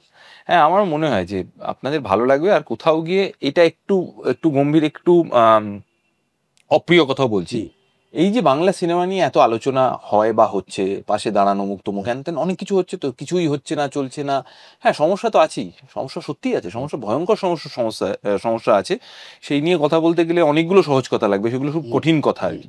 বাট আমার মনে হয় যে সিনেমা শিল্প, নাটক, বই, এটা যেরকম যারা লিখছেন বা বানাচ্ছেন তাদের জন্য একটা দায়িত্ব আছে, যারা পড়ছেন দেখছেন তাদেরও একটা দায়িত্ব আছে। আমি বলছি না যে ভীষণ Absolutely. দায়িত্ব বোধ নিয়ে আসুন, বারবারই বলছি যে আপনাদের ভালো লাগবে। আর কোথাও না, এগুলোই তো আমরা, হুম। এই সময়গুলো, যে সময়টা পেরিয়ে এসেছি, এই মানুষগুলো বা এই গল্পগুলো, এগুলোই তো আমাদের শেকড় বাকড়। এগুলো পেরিয়েই আমরা আজকের দিনে হট করে এসে দাঁড়াইনি তো। তো সেইগুলো নিয়ে যদি আমরাই একটু চর্চা না করি, আলোচনা না করি, তাহলে খুব মুশকিল, আর মুশকিলের ব্যাপারগুলোই বেশি হচ্ছে। সো সেই জন্য এগুলো ভেবে আসতে হবে না, এগুলো ব্যাক অফ দ্য মাইন্ড কাজ করুক। আপনারা মানুষের গল্প দেখতে আসুন পুতুল নাচের রীতিকথা 1 আগস্ট থেকে। আর এই গেঞ্জি বানিয়ে দিয়েছে বংমেড, ওদের বিজ্ঞাপন যাচ্ছে, দেখে নিন। আর আমার চ্যানেলটা লাইক শেয়ার সাবস্ক্রাইব তুই করে এবারে দিন। এটা ঠিক করলি, ব্যোমকেশ নিয়ে আলোচনা, সোনার দিয়ে আলোচনা, টি শার্টটা পরেছে দেখুন। তুই তো ফেলুদা ফেলুদা তোপসে জটায়ু, গোয়েন্দা ছেড়েছিস? হ্যাঁ, কোনো দীপক গোয়েন্দা চ্যাটার্জিও হ্যাঁ, দীপক চ্যাটার্জি আমার এই এই দাঁড়াও, ক্যামেরা কাটবেন না, এইটাই হয়। এই আমি জানতাম, এই বাদামি আমরা হায়নার কবলে আমরা নিয়ে আড্ডা কথা মারতে বলবো না, বসলে এটা কি এটাই করে? হয়। বাদামি হায়নার কবল, এটা নিয়ে কথা বলবো না, এটা কি করে হয়? অবশ্যই আমি মানে আমি দিস ইজ মাই ফল্ট। এই তোর সোনা রয়্যাল বেঙ্গল টাইগার বলছে, এইটা একটা মানে আমার মনে আছে তুই আমায় যে লিখেছিলি আমি ছবিটা নিয়ে রে। এই এই ছবিটা নিশ্চয়ই তুই এক্সপেক্ট করিসনি চলবে নাকি? আমার দুটো এক্সপেকটেশন ছিল, হ্যাঁ। এবং আমার আর Debalay we on the same lines. যখন ছবিটা রিলিজ করছে আমরা বলছিলাম দু রকমের রিয়াকশন পেতে পারি। এক হচ্ছে লোকে বলল যে এত পেছন পাকামি কি প্রয়োজন, আরে কি হয়েছে, ইয়ার কি হচ্ছে, হার্ড আর্ন মানি দিয়ে টিকিট কেটে তারপরে এইসব দেখাচ্ছ, হ্যাঁ, সামনে পেলে হয়তো চড়থাপ্পড় বা কাঁচা খিস্তি করবে, এটা একটা রিয়াকশন। আর একটা হচ্ছে নোটিসই করলো, মানে জানেই না কেউ কি এটা কি কবে রিলিজ হয়েছে এরকম। থ্যাঙ্কফুলি সেকেন্ডটা হয়নি, প্রথমটাও অতটা নয়, প্রথমটা হয়েছে, কিছু কিছু মানুষের হয়েছে। আমাকে অনেকে জিজ্ঞেস করেছে, দাদা আপনার কি কোনো গোপন ভিডিও আছে দেবালয়দার কাছে, আপনি কেন রাজি হলেন ছবিটা করতে, এরকমও জিজ্ঞেস করেছে। বাট সেকেন্ডটা হয়নি যে কেউ নোটিসই করেনি, থ্যাঙ্কফুলি। তবে ছবিটার আমার মনে হয়েছিল এই ছবিটা যদি অনেক মানুষ দেখে তাহলে আমাদের আরো, আমি কনফিউজড হয়ে যেতাম, মানে তাহলে তো আরো অন্যান্য অনেক ধরনের কাজ হওয়ার কথা, সেগুলো তো হচ্ছে না এই কারণে। বাট দেবালয়ে কে সেলাম জানাই, দেবালয়ের সঙ্গে আমার প্রচুর ঝগড়া হয়েছিল এই ছবিটা চলাকালীন। আমার পুরো কেরিয়ারে this is the only film যেখানে আমি একদিন সেট থেকে বেরিয়ে গেছিলাম। তাই হ্যাঁ, বলিস? একমাত্র। আমি, তুই আমায় জানিস কোনোদিনের সময় একদিন, এবং আমি আই ওয়াজ ফিজিক্যালি ড্রেনড, আমি পারছিলাম না। রাত্রিবেলা সারা রাত ভোর 4টে থেকে ওই সিকোয়েন্সটা, ওই যে গৌতম দার সঙ্গে পরচুল পরে ভোর 4টে থেকে সেমেট্রি, পার্ক সার্কাস সেমেট্রিতে 6টার সময় আমি আর পারছি না। আমি বললাম বস আজকে প্যাক আপ করো, বললো না এরপরে আমরা অন্য একটা জায়গায় যাব, সেখানে সেট হবে, তারপর আমি পারবো না। আমি সত্যি মানে আমি বাড়িতে এসে মানে যখন ওরা ফোন করেছে আই পাসড আউট, পারছিলাম না। তো তখন কথাবার্তা বন্ধ হয়ে গেছে, মানে এরকমও হয়েছে 2 দিন শ্যুট করেছি, দেওয়াল অ্যাসিস্ট্যান্টকে বলছে, আমি বলছি এটা কি হবে, কোথায় দাঁড়াবো, এরকম হয়েছে। পরে আবার আমাদের মিটিয়ে নিয়েছিলাম। বাট এই কাজটার দরকার ছিল। আর একটা যেটা হয়েছিল, ওই তোকে বলছিলাম না একটা সময় খুব রেগে ছিলাম, আমি অ্যাকচুয়ালি দীপক চ্যাটার্জি হয়ে গেছিলাম মাঝখানে। একজন দীপকও যেরকম ভীষণ সিনিক্যাল, ভীষণ রেগে গিয়ে কিছুই হবে না, নিজের স্রষ্টাকেই বলে কি করে লিখলেন এটা, হ্যাঁ আপনি এইসব লিখবেন, আমি ওই মুডটায় ছিলাম তখন। তো সেটা দেবালয় যখন এডিট করছে আমি বলেছিল, বলে তোমার না কয়েকটা জায়গায় আমি দেখতে পাচ্ছি যেটা আমার ছবিকে হেল্প করেছে। বাট আমি বলি যে ওই পাগলামিটার জন্য কষ্ট তো হয়, মানে শুটিংয়ের সময় যেরকম দেবালয়ের সঙ্গে যে কারণে একটু ঝগড়াঝাটিও হয়, বাট ওই পাগলামিটা না একটু দরকার আছে। আমরা না বয়স বাড়ার সাথে সাথে যুক্তি ফুক্তি ইত্যাদি দিয়ে, বা কোথাও গিয়ে একটু ক্লান্ত হয়ে, বা কোথাও গিয়ে বলে আর কি লাভ, ছাড় না, এই একটা জায়গায় আমরা চলে এসেছি। দেবালয় এখনো যায়নি ওই জায়গায়, ওরা এখন ওই পাগলামিটা আছে, করবই, কেন হবে না, এটা একটা দুটো এরকম থাকা উচিত একটু। বাট মানে মজার ছবি, ইন্টারেস্টিং, আমার খুব প্রিয় ছবি। আমি বহুদিন হয়ে গেছে আমি নিজের সিনেমা দেখি না। আমার মনে হয় যে একটু দরকার ওই মানে ডিট্যাচমেন্ট, হ্যাঁ ডিট্যাচমেন্টটা ভীষণ দরকার। কিন্তু আমি বাদামি হানাটা দেখেছিলাম হলে বসে, একদম কি হয়েছে পুরো বিষয়টা একটু দেখি। বহুদিন পরে আমি এটা আমার নিজের ছবি, আমি অনেক দিন হয়েছে, প্রায় ফর লাস্ট 5-6 ইয়ার্স আমি নিজের ছবি ওই ডাবিংয়ে যেটুকু দেখি বা প্রমোশনের সময় ব্যস্ত, তার বেশি না। কিন্তু বাদামি হানাটা আমি বসে দেখেছিলাম, যেটা কি দাঁড়িয়েছে পুরো ব্যাপারটা আমি দেখি। সো পুতুল নাচের রীতিকথা দেখে ফেলুন। নমস্কার।